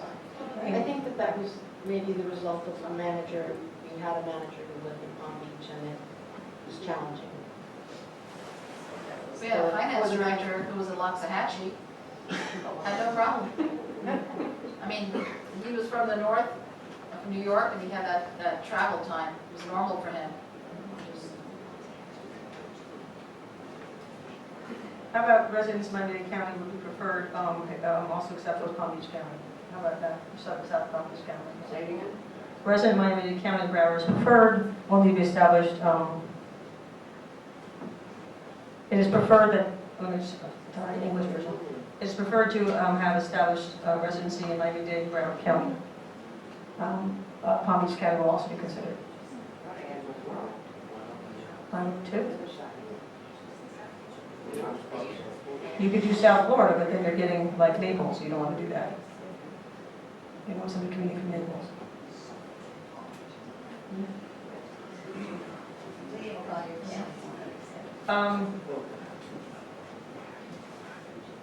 Just how about this? Residents in Miami-Dade County will need to be established. Other nearby counties will be considered. So that way it's generic. Other nearby counties will be considered. So this way, if there's a question, we have the way to address it. Okay, residents within the village boundaries of residency in Miami-Dade County or Broward County will need to be established at the candidate's cost. Nearby counties will also be considered. Does that sound correct? Do you guys? Okay. Okay, well, the list of duties. That pretty much shadows what the duties are as they are expressed in our chart. Correct. That actually is in the charter. Yeah. For granting, yeah. Yeah, agreed. Okay, so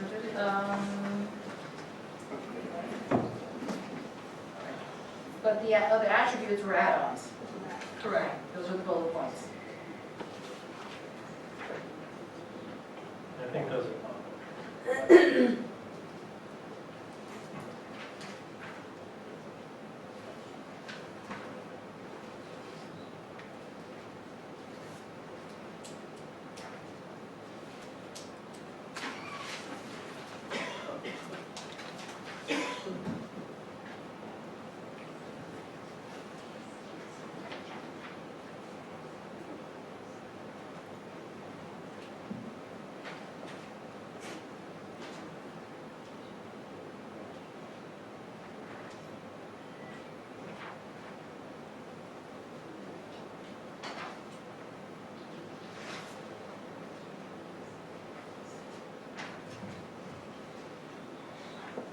Okay, I have one add.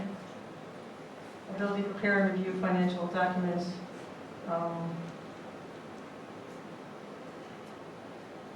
Actually, no, I think, never mind, because I think it's in the charter section. Hold on. I don't want to do that because it's already in the charter section.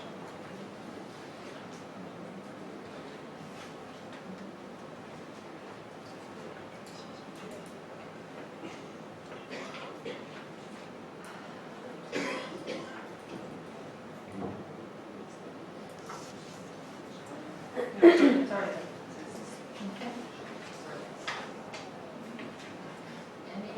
Any changes? All the bullets are good? Yep. Great. Okay. So back to the timeline? Well, no, go to compensation. A lot of these websites that I'll be posting on, they do ask for a range.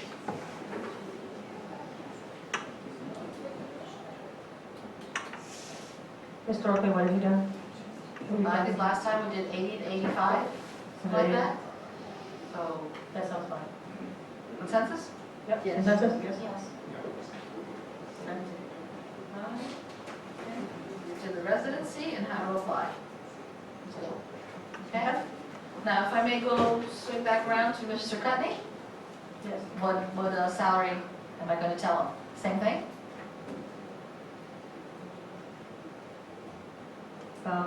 Because of the budget allocation, if we, The budget allocation for the manager revenue was 82. okay, can we keep it within that range so we don't have to deal with the allocation? Commissioner?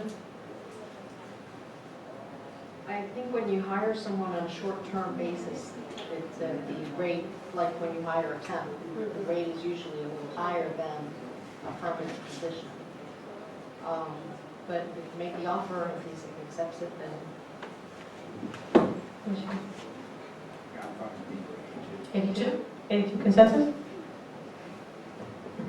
Look, what do we do if he counters? I mean, then we're gonna have to meet again, right? Yep.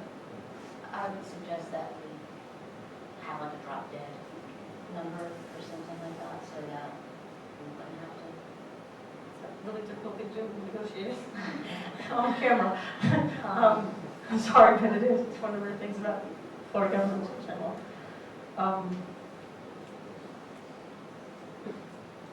You want to just have a range, 80 to 84? With a goal of 82? I don't know how to do that, because then they go to the top. I don't know how you negotiate publicly. It seems kind of awkward. Any suggestions? I would just say that the commission approved the salary of 82 and see what he says. Maybe with that. Yep, I agree. Okay. Any benefits? Health benefits? We don't know. Not for a temporary 90-day position, that's what Consensus? I'm sorry, what The consensus is there's no benefits? because it's a temp position. Because it's a temp position? Okay.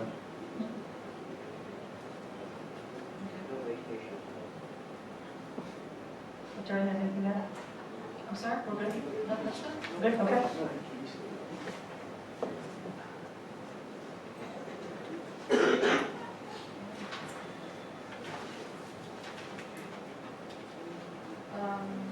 Going back to the timeline, do you want to continue discussing the timeline after that? So on April 3rd, you'll get all your resumes. Yeah, before we do that, I'd like to just, maybe, I'm sorry? before we do that, to do the timeline, I think we should discuss the committees to see how they're structured and see if you want to keep that same structure or not. So that would be number 4, under review process and selection committee. So the very first, Commissioner Roth? the very first filter was the interim village manager reviewed and sorted the resumes to confirm whether a candidate was qualified, met the qualifications for the position. By the time that occurs, the interim manager is not going to be here any longer, so I would suggest And that, possibly Mr. Cutney might be here, possibly. but he can't review his own application and people competing with him. Correct. So I would suggest that we contact Miami-Dade County, and perhaps we can ask for some assistance from their Human Resource Department to make that really technical determination. And this would be the county or the league? No, I would reach out to Sally Heyman and have her put us in touch with the Human Resource Department of Miami-Dade County and, ask them for some help. I have an alternate suggestion. You're abandoning us when? March 31st. Okay. And I am in Tallahassee the very next week. Yes, I know. She's having a wonderful family event. Might I suggest instead of making April 3rd, I know we had said that to be consensus, what if we just moved it up a bit so that this could be done and when we finish? Would you object to that? No. So could we do it with the 30th? Be Thursday or Friday is fine. Okay, can we do it on the 30th and just move it back? It's not that much different in time, and at the same time, it would allow Maria, who's already had the experience doing it, I'd feel more comfortable with that. Maybe Friday, 5 p.m.? 31st? You sure? I'm sure. Okay. Does everybody agree to that? Consensus? Move it back to the 31st? All those in favor? Yes? Yes. Yes, yes. So 331. Thank you so much. You need more work, sorry. Okay, so that's out.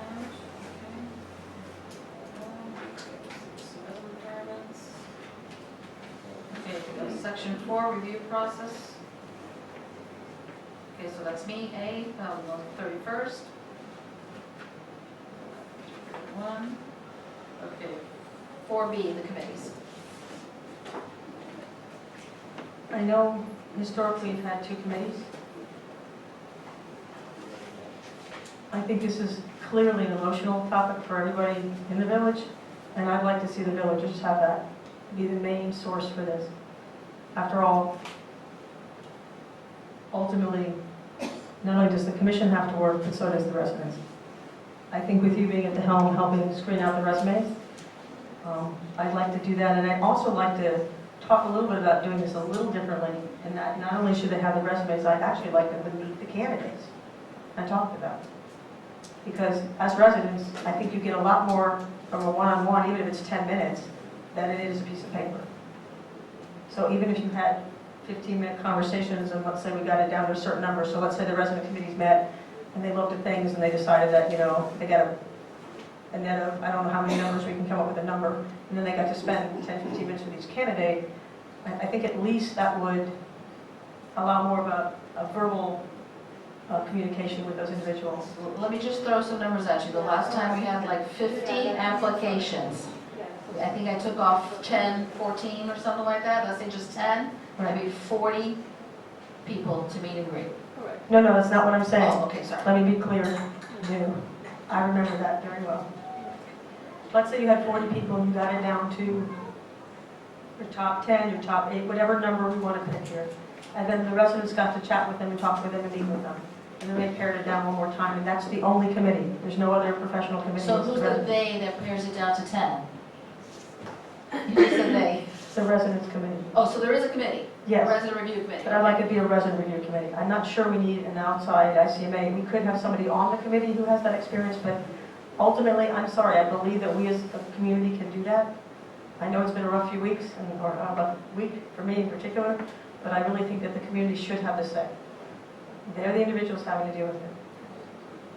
May I just make a quick comment? If there's no objection, I don't object. I'd just like to say, the last committee was very large. Basically, everybody applied, was allowed on, and it was extremely cumbersome. It just doesn't work with a lot of people. I agree. I think a smaller committee, we could have a committee of 5, one appointed by each commissioner, and that should be sufficient with the intent of putting somebody on the committees who have hopefully professional experience doing this as much as possible, rather than just somebody they put on. I don't think we should look for people that really have some technical expertise in the area that we're asking them to fill, or people that have been long-term community members. That's kind of my feeling on that. Doesn't make it politically correct, but that's not. So long-term residents and people that have experience. But I think each commissioner could pick one person, and then you have a small enough committee to really have conversations, and then you could also have everybody, once they pare it down, have the community members come in, and the community members could talk. It could just be kind of a community thing. I just think we're small enough in this community to be able to do that, and I'd like to think that we're civil enough to be able to get that done. Hopefully. Okay, so is that agreed on? A board of 5 members to be chosen by the commission? Well, let's have other people talk about it. Commissioner Rowe? I think it's essential to have the benefit of a professional's eye on the resumes at this level of management. It's great to have community participation and for whoever 5 or 7 people from the community to review them, because they know us. They know what it's like in the hometown. But I don't think that we should make our judgment solely based on that. And it is important to have a review of the peers, the people who work and network with these applicants. That has not cost us anything in the last couple of selection processes, and it added a lot to the process for us. So I would not drop the Managers Association, and as we found with the police review, with the police election, the residents chose, the professional association or professional group chose many, they had many in common, they chose the same people. So I wouldn't want to go forward without having the benefit of that service that's provided to us for free. I agree. Okay. Withdraw. But do we want to go back to the resident review committee, how the selection for that? Go ahead. I'm sorry, it looked like the last time it was, should have been 7, but it ballooned into the. The way it was done is, we had people submit applications. And when I came back to the commission, there were 12. Right. And I believe the commission said, let's put everybody on there instead of dwindling them down.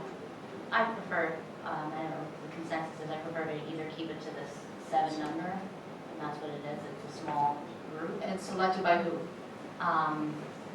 By the commission. I think the way this is more, 7 at large and 2 at large would be fine. But I once again, I caution that we make sure that we're picking individuals that are very, that have the communities, that have knowledge and an understanding of this community.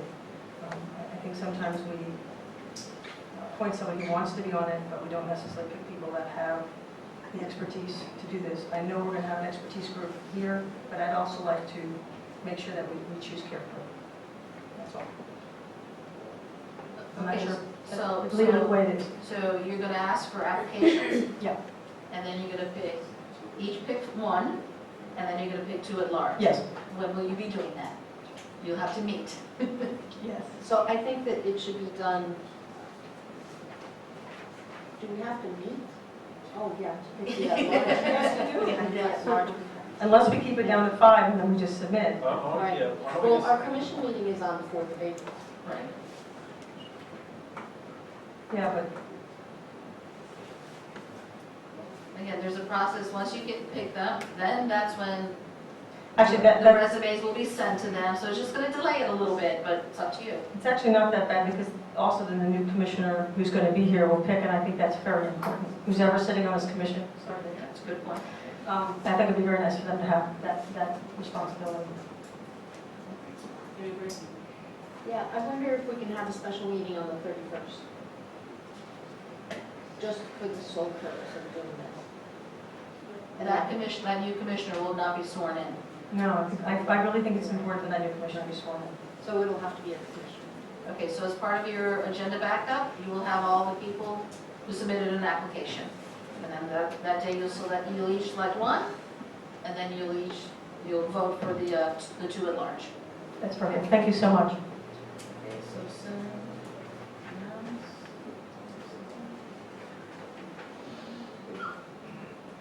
And that'll give us a few days to review it too before the meeting. Okay, right.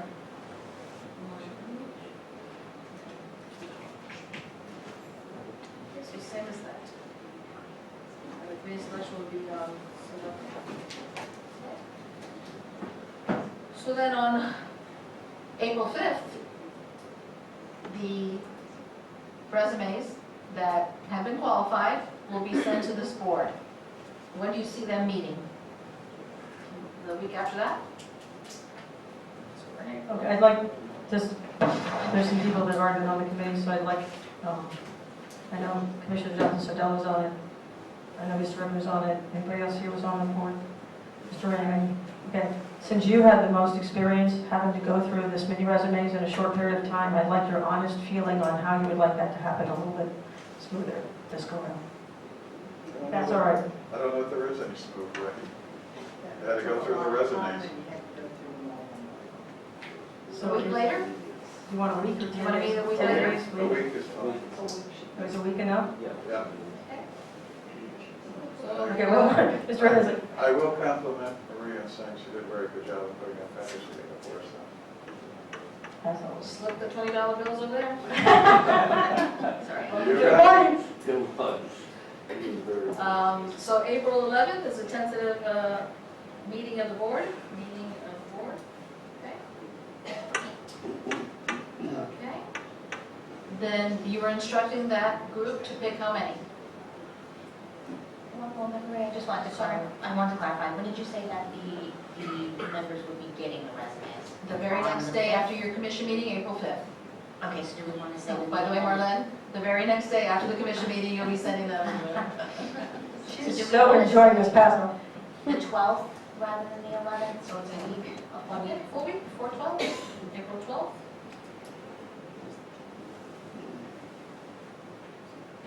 And will the professional committee be getting in the Right, contemporaries? so now I go back to them, so April 5th, they get theirs.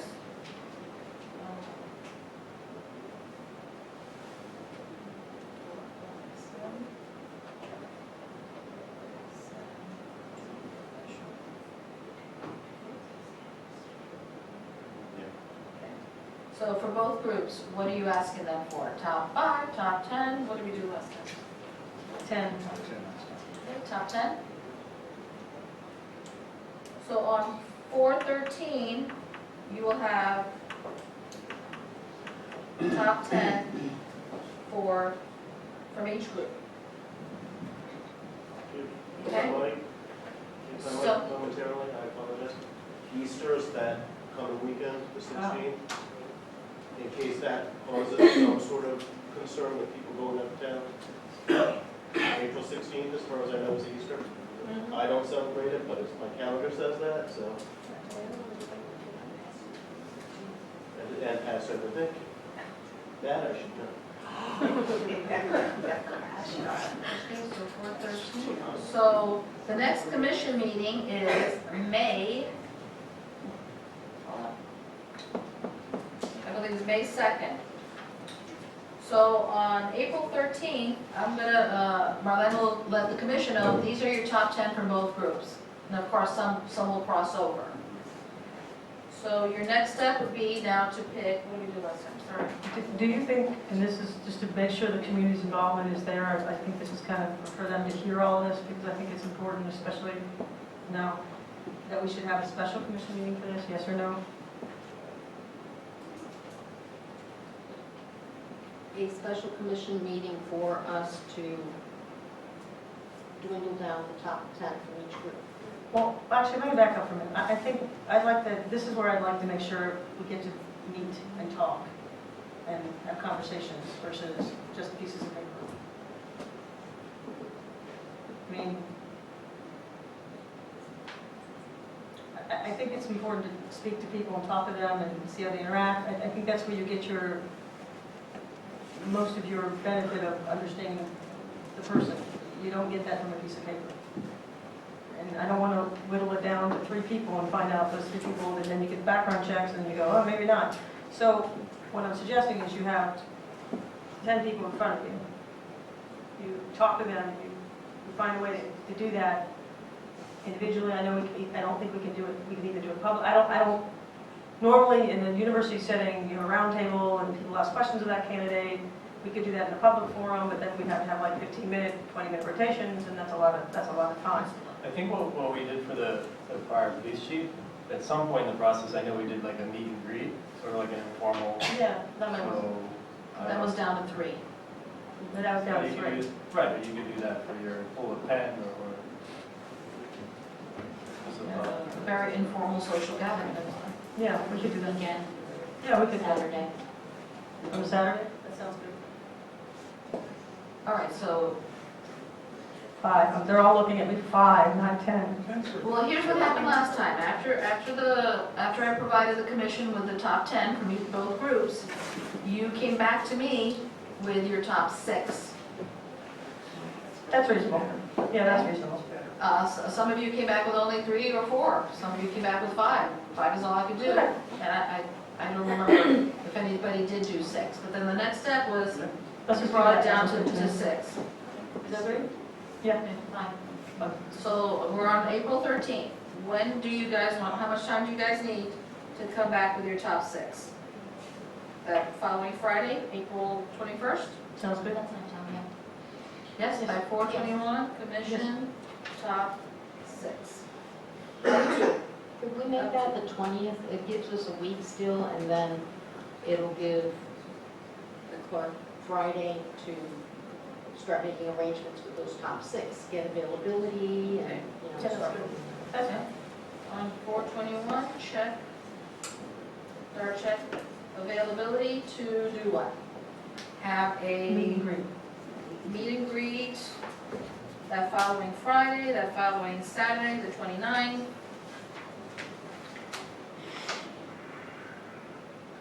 Where? Sounds good. Here at the log cabin? Yes, Which one, Friday or Saturday? Saturday, Friday? Saturday. Saturday? Early, 10 a.m.? No. How about 5, come on. Cocktail hour? We have to have some flexibility, because we don't know the candidates. Why don't we find out their availability too, and then we'll go from there, we can either do like a, Geared anywhere no earlier than 10, no later than 2. yes, sounds good.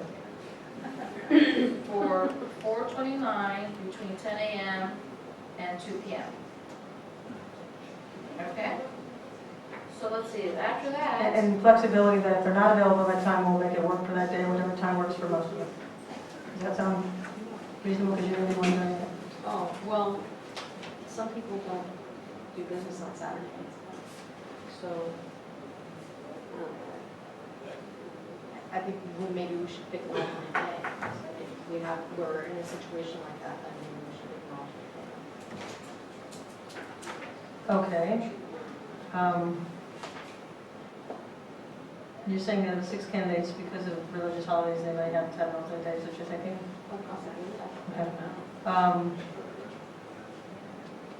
Can we do that by email if it's a real problem, or do we have to pick it off? What do you guys pick it now? The next day, Sunday? I don't know if they work Saturday and Sunday, depends on the... To me, Saturday or Sunday is fine. Okay. so what's the backup date? Sunday. The 30th. 4:30. Okay. Make it over 10, right? Good try. We have, where's Rosemary? Wonderful coffee cake. That's the overseas. So on May 2nd,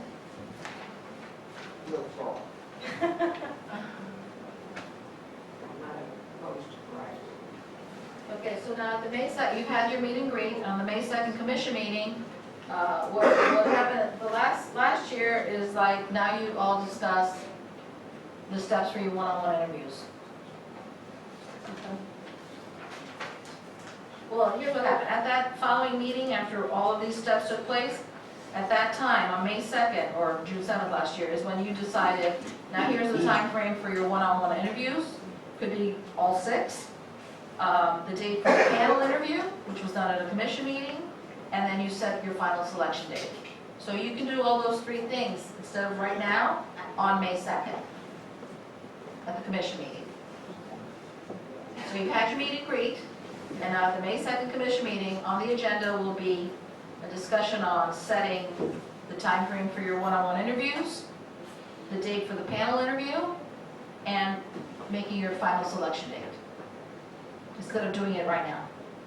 But at that point, didn't we narrow it down to 3? Yeah.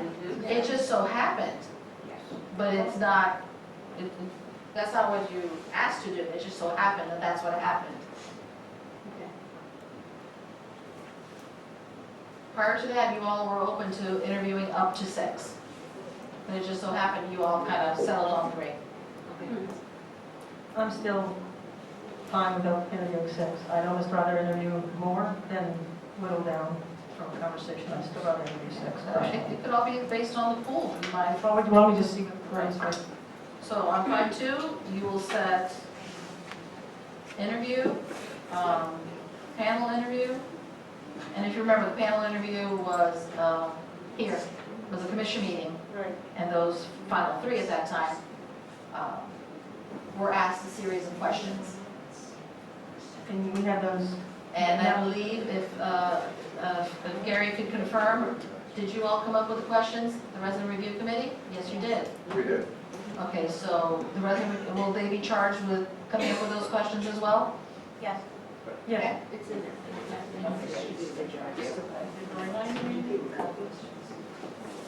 I'd like the option though, if there's a few extra questions or one or two that we could also maybe, if there's something that we think we want to add, can we do that?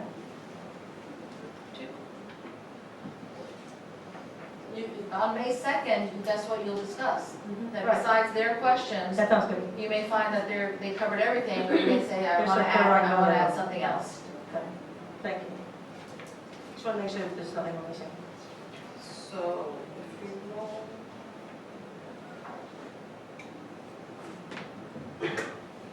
So just again, using last year's timeline, it could be, if you do this on May 2nd, you have your interviews, panel interview, it could be that you're now into June, next commission meeting in June, making your decision. Unless you do any specials Let's do a in May. special, let's do a special to do So on that. May 2nd, you can establish that. Yes, that sounds good. Okay, you'll be able to establish that and accelerate that push. And will we get a cheat sheet with all those dates on it? Of course you will, it'll be the Thank you, minutes. thank you very much. Minutes. By any chance, Marlon, did you bring in those key dates? Oh, thank you. I just want to share with you some key dates, just to kind of understand. So, we went all the way up to May 2nd. So here's some key dates.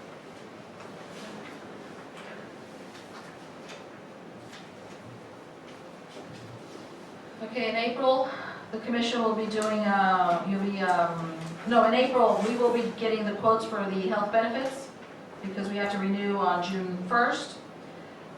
In April, we'll be drafting the sanitation budget. Okay? At the May 4th commission meeting, you'll be reappointing board members for code compliance and P&Z. In May, the departments will start doing their goals for the new budget already, for the general fund budget, okay? That's when we create our calendar for the rest of the year. I mean the budget calendar. At the May 2nd commission meeting, you'll be approving the resolution for that health benefit plan that's picked. At the May 2nd meeting, you will be setting the waste fee assessment. So I'll just give you an idea of all these things that are going on. Can you mail us a Maybe. cheat sheet? Yes. Hold on, guys, please. Okay, so you do your waste fee assessment in May because you have to get that to the property appraiser by June 1st.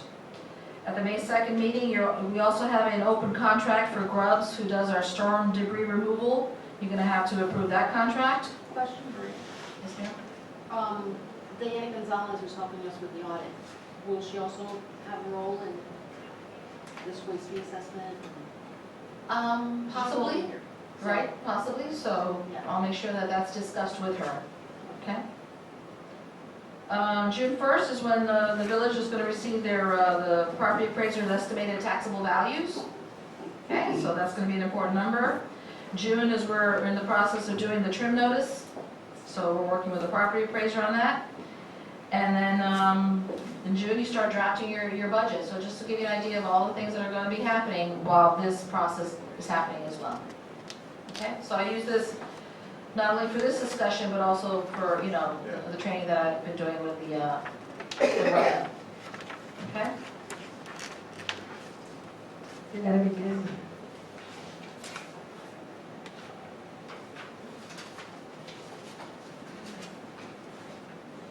Okay, so, Mr. Cutney, Mr. Cutney, okay. I just want to give you guys one more point. Prior to one of the discussions I had been having with the manager was getting into some kind of a consultant basis for myself with the village. Because she felt that there was still going to be a lot of things still going on that I could assist with, and I thought maybe I could do something on a consultant basis. Now with what's happened now, it's even, I feel it's very important, Marlene feels it's even more important, because I haven't had that one-on-one training with her that I wanted to have these last 30 days, so that's cut in half. So, if this is something that you agree to, I will continue to come up with something, to do something on a consultant basis, and and the best way I can describe this is something that I can do in my pajamas, in the RV, in Montana. It's not something that I'll, be coming into the village or whatever, but it's something that Marlene can ask me a question, the interim manager can ask me a question, and I rattle off where it is. So if you have consensus, I'll continue to draft something like that, and Marlene can bring that for the April 4th meeting. Yes, and I was going to ask you about for the, I know we talked before about looking at the, how we currently do PTO or how we currently do sick leave and all those types of things. That's another thing I would. That was one of the projects that the manager and I had talked about, is to redo the personnel policy handbook. And that's a project that I can take on in the RV in Montana. Okay, so if you have that, Yeah, you can thinking put that that's on the there. best way That's a to consensus for describe that? it. Is there consensus for that? Yes. Yes. So at the April meeting, that'll be on the agenda for you to review. Did Roy So approve would that? you also? He's the one who's negotiating the fee, so we'll have to talk about it. I think as long as you don't call her and use the phone, I think it's okay. So I just wanted to let you all know that. Yay. Do you take visits? Absolutely. So, Maria, along with your proposal, you're going to give us like a list of these are the tasks, or these are the areas that Yeah, will. that I can recommend. Great. I had Good idea. one more item that's kind of an add-on, but it's kind of important. I'd like us to discuss the retirement of your wonderful husband. You can have them. Not only did you go forward, you went backwards with the RV. They're still fighting on which one? He's leaving us soon, I think, yes? I just would like to propose that we retire his badge and that he's able to keep that with him. I think he's more than earned it for 20-some-odd plus years.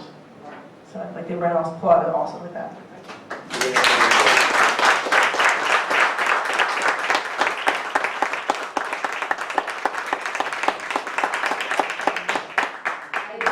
I agree, but I have to put on my clerk hat. I believe there should be a motion to do that. I'm sorry. Sorry, Mayor. Is there a motion to move that we retire Roy's badge? And not Roy, though, he gets to stay. No, that's not the motion. So is there a motion? Is there a motion? I'll make the motion to retire Roy Miller's badge. With high honors. Second? A second? All those in favor? Aye.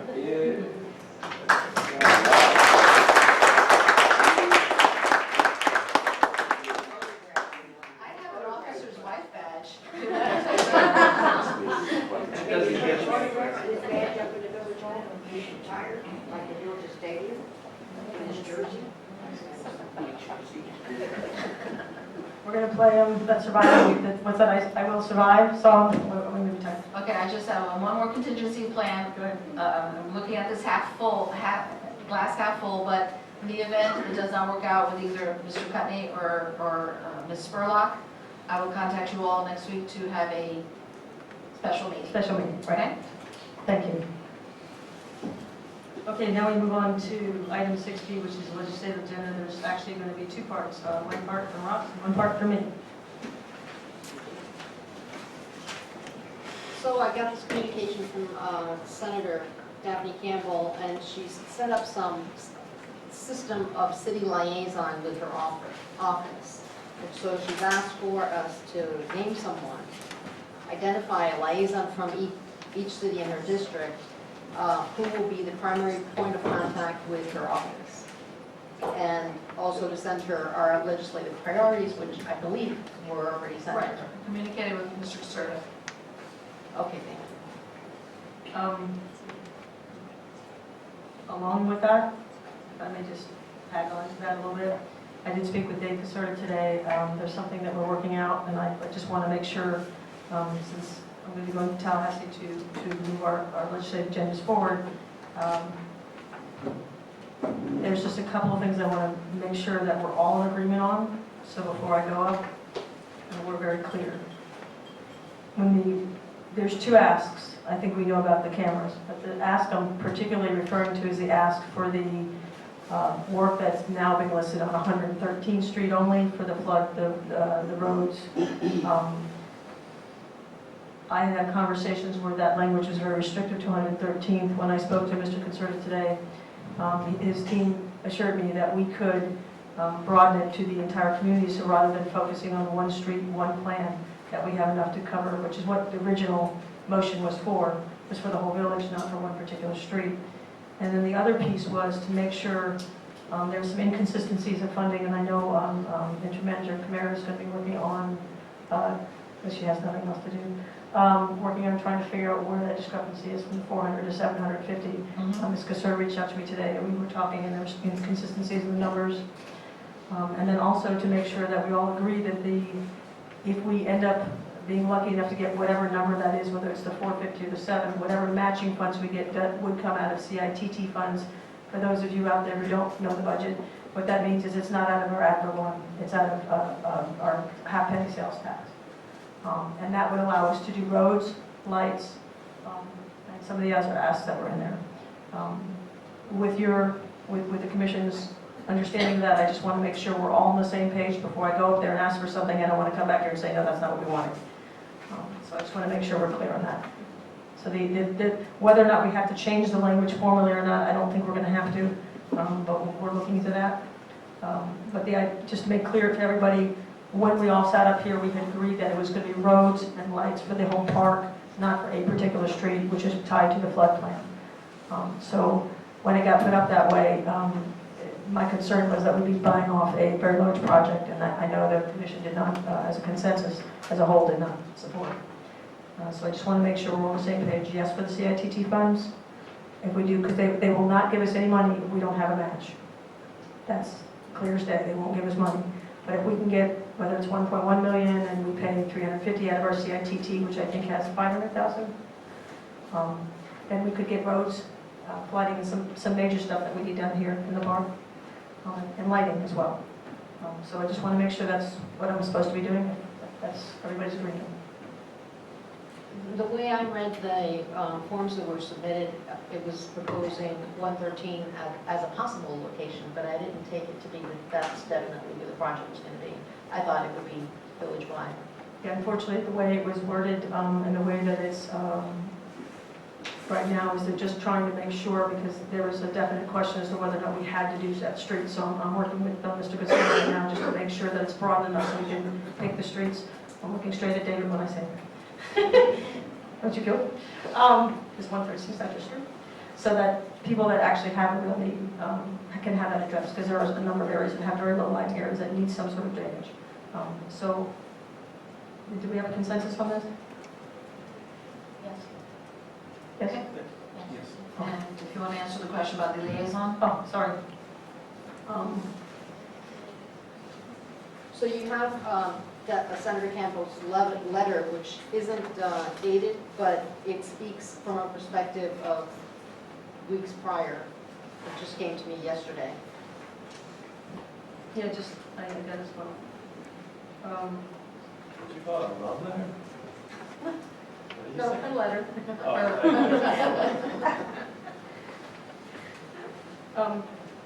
I don't know if I'm liaisoning anyway. Do you want me to do that? I know you have a very strong, long-term relationship with her, so doesn't matter to me. I don't have, if you want to name yourself, that's fine. It's good with me. I don't mind sharing the wealth. Trust me, I don't mind sharing the wealth. Anybody else have to be on it? Mayor That Chuck? is mine. Okay. Yeah, we just need to communicate that to her. We'll do Okay. All right.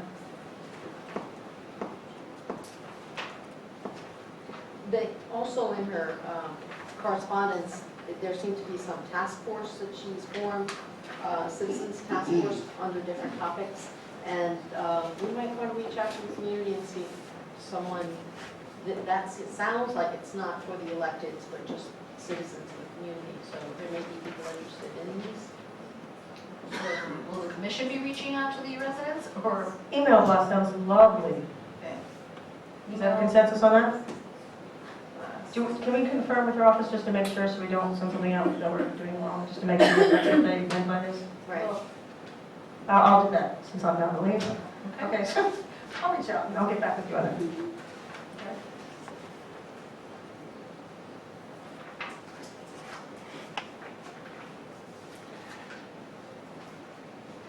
Okay. 6C was Parks and Recs. Vice Mayor? Yeah, I just wanted to bring up this for discussion. Obviously, with the resignation of the manager and the time it's going to take to hire a new manager, it's left us with some gaps in some of our positions. And I know that Sharon I guess she initiated the process for the Yes, Parks and I have about 7 resumes. So she has a number of resumes in. One of the applicants is Jesse Walters. He's the former executive director of the Miami Shores Chamber of Commerce. I know Jesse very well. He's a tremendous human being and a very hard worker. So I spoke to him. He is interested in filling the role on a temporary basis if the village needs that. And in light of the fact that we had to cancel the Easter egg hunt, and there's probably going to be other events in the near future that we'll have to cancel, I thought maybe we can entertain possibly hiring him on a temporary basis. Again, with the notion that he could apply for the position on a permanent basis as well. Would we be able to reinstate the Easter egg hunt if we did that? Just asking. Not a time. Sorry. But, just for the continued operation of the facility, and I'm sure there'll be future events, because by the time the new manager's hired, it's going to take quite some time for that person to start the process again to hire a new director. I know he's lovely. I have no problem with that. I think it's hard for me to make a decision about hiring sitting here without knowing who the other candidates are, and it's an uninformed decision. Maybe if we were able to review the resumes, studied it a little closer, because it's the park and that's where most of our people go every day. I just can't make a decision like that on the fly. Oh, yeah, and I wasn't necessarily saying to make a decision this evening, but I'm just putting it out there for discussion in case the commission wants to, in the future, bring him in here or interview him, or the interim manager wants to discuss it with him. I have one other thought. Maybe instead of us doing it, maybe we should allow our interim city manager to do this. I think she's more than capable of doing this. Time-wise, I don't have the time to go through those, interview those, to make the correct No. decision. I would say that could be the next interim. If we can make that happen with either Mr. Gutney or Ms. Spurlock, that could be their. That was good. I think we've been out one. It's not like it's critical. They're essential, but I don't think it's an emergency. I think we've been doing it. So that time frame would be pretty quickly. Yeah, I think that would be acceptable. Is that acceptable to everybody? Mr. Gutney or whoever the interim is, make this decision? That could be the first priority. Yes? Okay, consensus here. And thank you for bringing it up.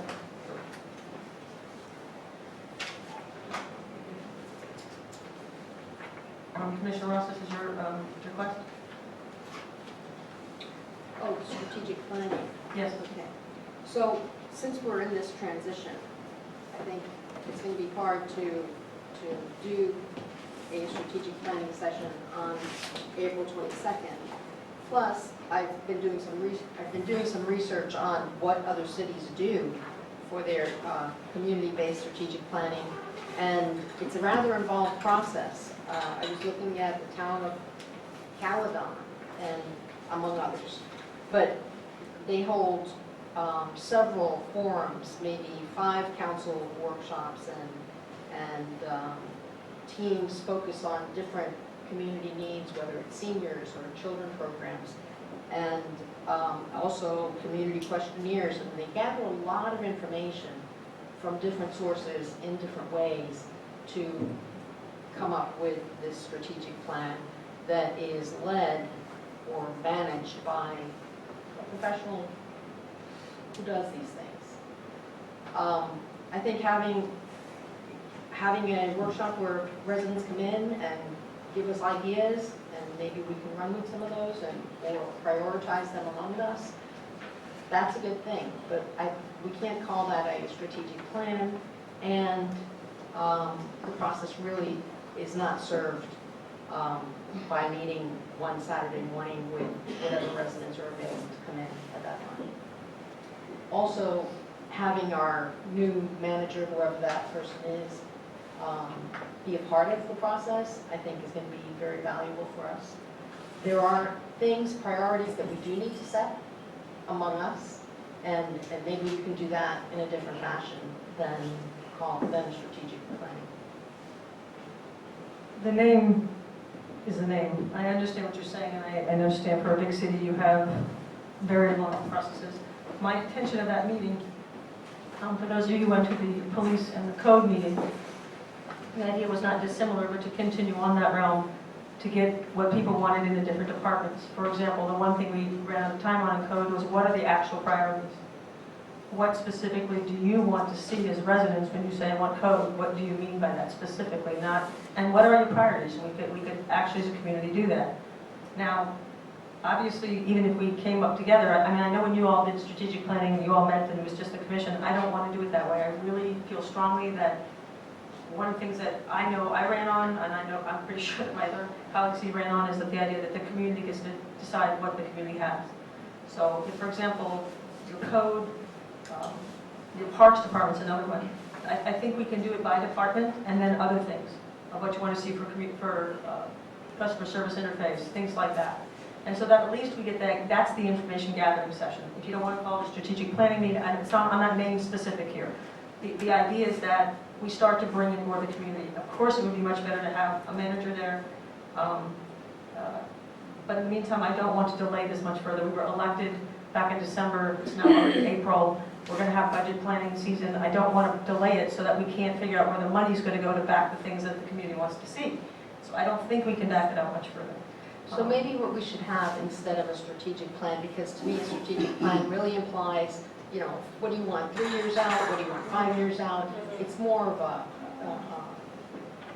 just a bigger thing. Right, there's so 30,000 foot. Maybe what we can do instead is have some kind of goal setting and say, you know, among the commission, and we can invite residents, but when you're hearing from 25 residents on a Saturday morning, that may not be representative of everyone in the city. I think that we each ran and we each have spoken to people, we get feedback, we get emails, and people trusted us to make these decisions. So happy to hear comments, but I really do think that the 5 of us need to sit down and prioritize our goals, and then those things can be used, staff can use that guidance for this budget season, and we can expand on it for the next budget season. I appreciate what you're saying, but I found that the last session meeting we had was very helpful. I thought the community really was very clear in what they wanted. They were actually almost choral in nature of certain things, especially with police. I think it doesn't hurt us to be involving the community more and not less. I call, when we made the motion to have this, the intent was that previously we've had strategic planning missions where 5 commissioners got together and decided for everybody. I don't want to do that. The whole point of this is for you all to tell us what you want, and then we get to sit down and put it together.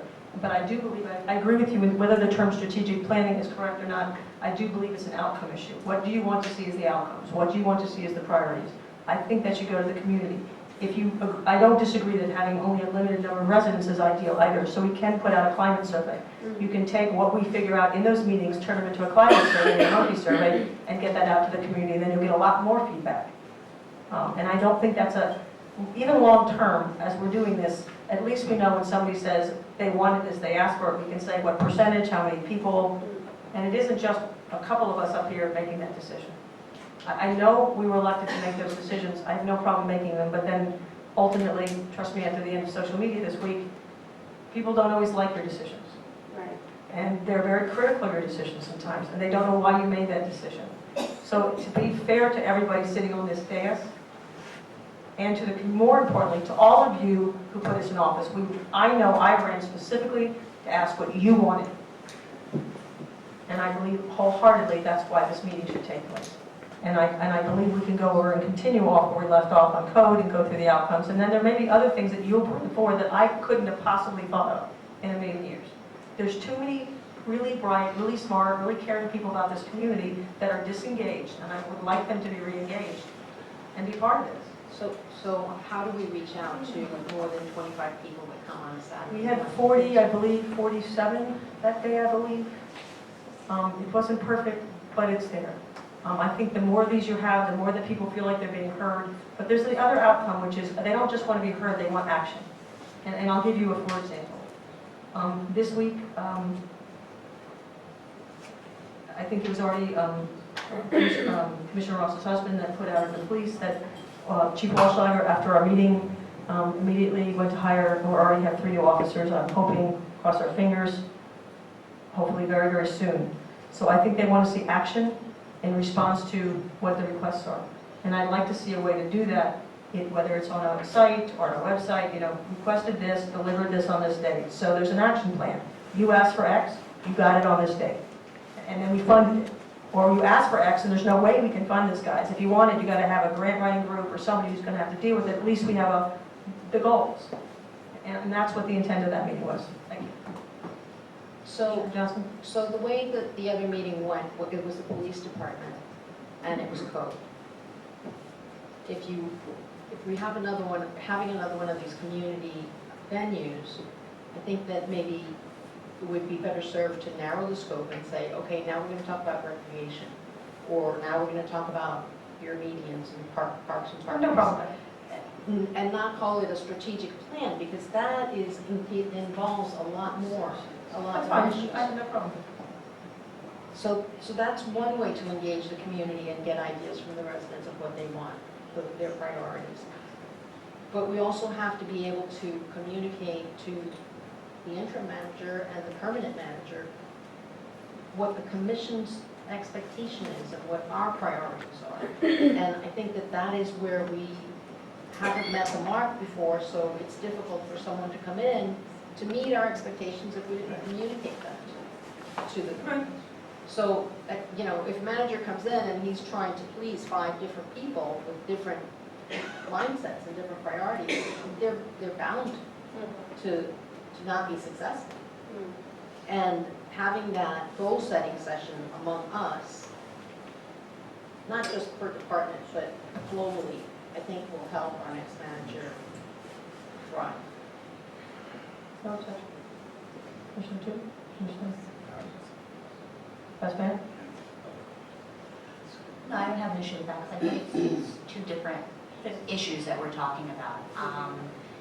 As far as the goal setting for us as a commission is one thing, but having the community being involved, I really enjoyed the last meeting that we had about police and code.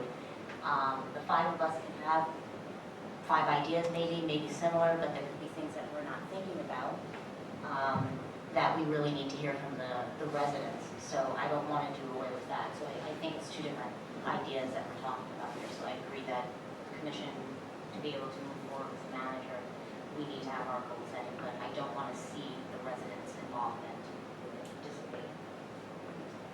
So what do we want to do on April 22nd? We can continue on with head code. We still have to do code priorities in terms of what people want to see prioritized. There's a whole lot of different viewpoints I've heard on what everybody considers their priorities on code. I think we should do that, and then I think we should also do a survey, which I'm happy to help with, since I've done that research for my previous job. We can put together, and I can submit it to the commission for their review. Through administration. Through administration, or I'm more than happy if somebody else do it. I just didn't want to give you I'm more just work. saying, your proposal, you submitted through administration. Yes, through the clerk, correct. And then force commission. Yep. And that way, more community members can get in who can't come, who have children, or just can't make the Saturday. Does that work? And how about this? Community, does that work for you? Yeah. Yes? Yes. Okay. So on the 22nd, we're going to have a discussion about prioritizing Code, parks, we'll see how far we get. Code, mostly it's been police, code, what am I missing? I'm so tired. I think the park, we need to. Park, I think we need to do park too. So police, code, park, we already did police, so we'll do code and park. So police is not included. I thought we did police and Said- code. We didn't finish code. We did not get through code specifically. There's too many different priorities, so I think we need to do the prioritizing of what that means and what that should look like. There's lots of different viewpoints on what code enforcement should be. Level of code enforcement, how strict code enforcement should be. I think we need to be very clear, and I'd like the code board to be there so they can give us their input, and ultimately they're the ones who've been doing the job for years. So, and then what those issues are. Is there something I'm sitting up here going, oh goody? Can Is that okay? I suggest that if we're going to do code and more in-depth on code, and luckily our code officer's here on Saturday, so they can be a part of it. Absolutely. How about if we do something involving parkways, which really is code also, but it's the village meeting code. You know, we require people to have landscaping, we require people to have ground cover. Parkways is the village's landscaping and ground cover. Well, I think also P and Z. I mean, I think you can have, what I'm saying is you can have a lot of the board members there as part of it, but I think what I don't want to see is I don't want people, there's a struggle between getting what the residents want and then their understanding what is realistic, right, or what has to be done. And I think if you have both voices at the table, you'll come to a middle ground. And so I think having both of them is a good idea. Just so you're aware, if you're going to have more than, Two board members have. correct, so it will need to be noticed as a public meeting then, Right. in that event. So if you're going to have planning and zoning there, so whatever boards or committees are going to be there, it's going to need to be noticed, and the clerk's office will handle that, just so you're aware. Thank you, sir.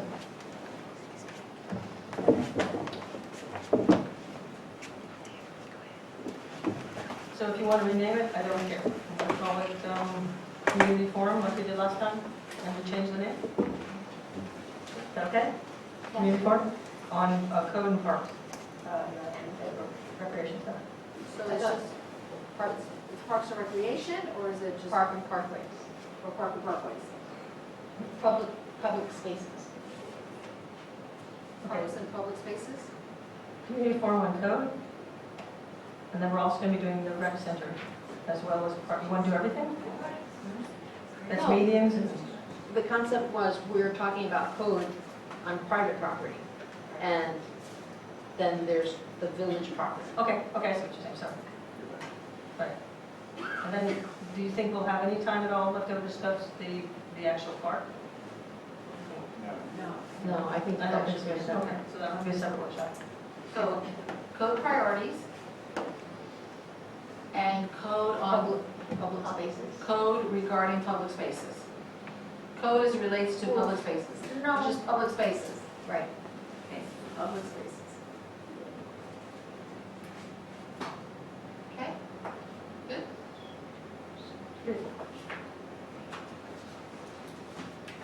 I do believe. Announcements. Right. Is that village clerk? Marlene, it's up to you. Go ahead. We have on Monday, March 13th, Code Compliance Board at 7 p.m. On Thursday, March 16th, meet the candidates at 6:30. Saturday, March 18th, the PAM Inside Out celebrating art event. Monday, March 20th, planning and zoning at 6:30.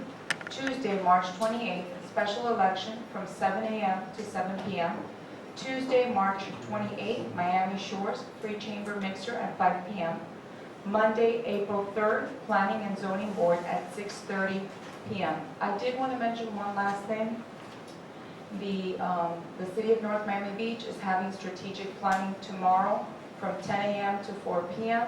It's at City Hall at 17011 Northeast 19th Avenue on the 4th floor, and you're all welcome to attend. Could you do that one more time for me, please? It's located at 17011 Northeast 19th Avenue.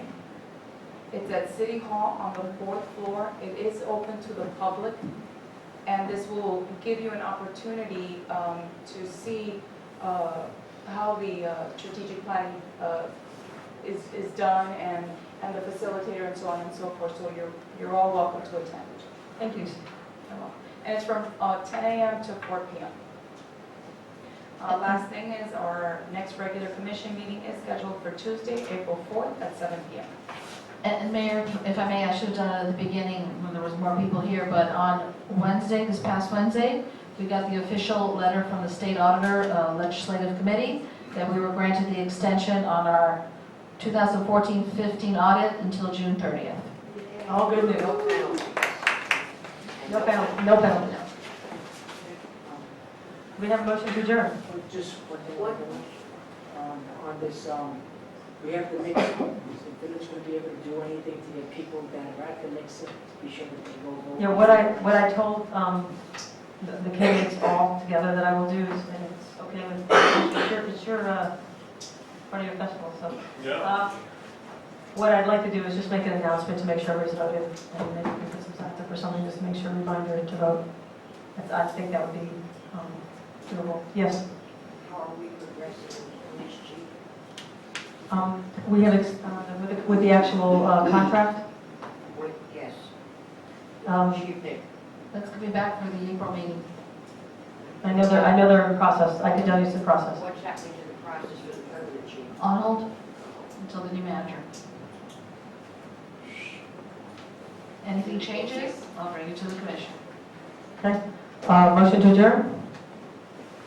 Make a motion to adjourn? Second. Adjourn.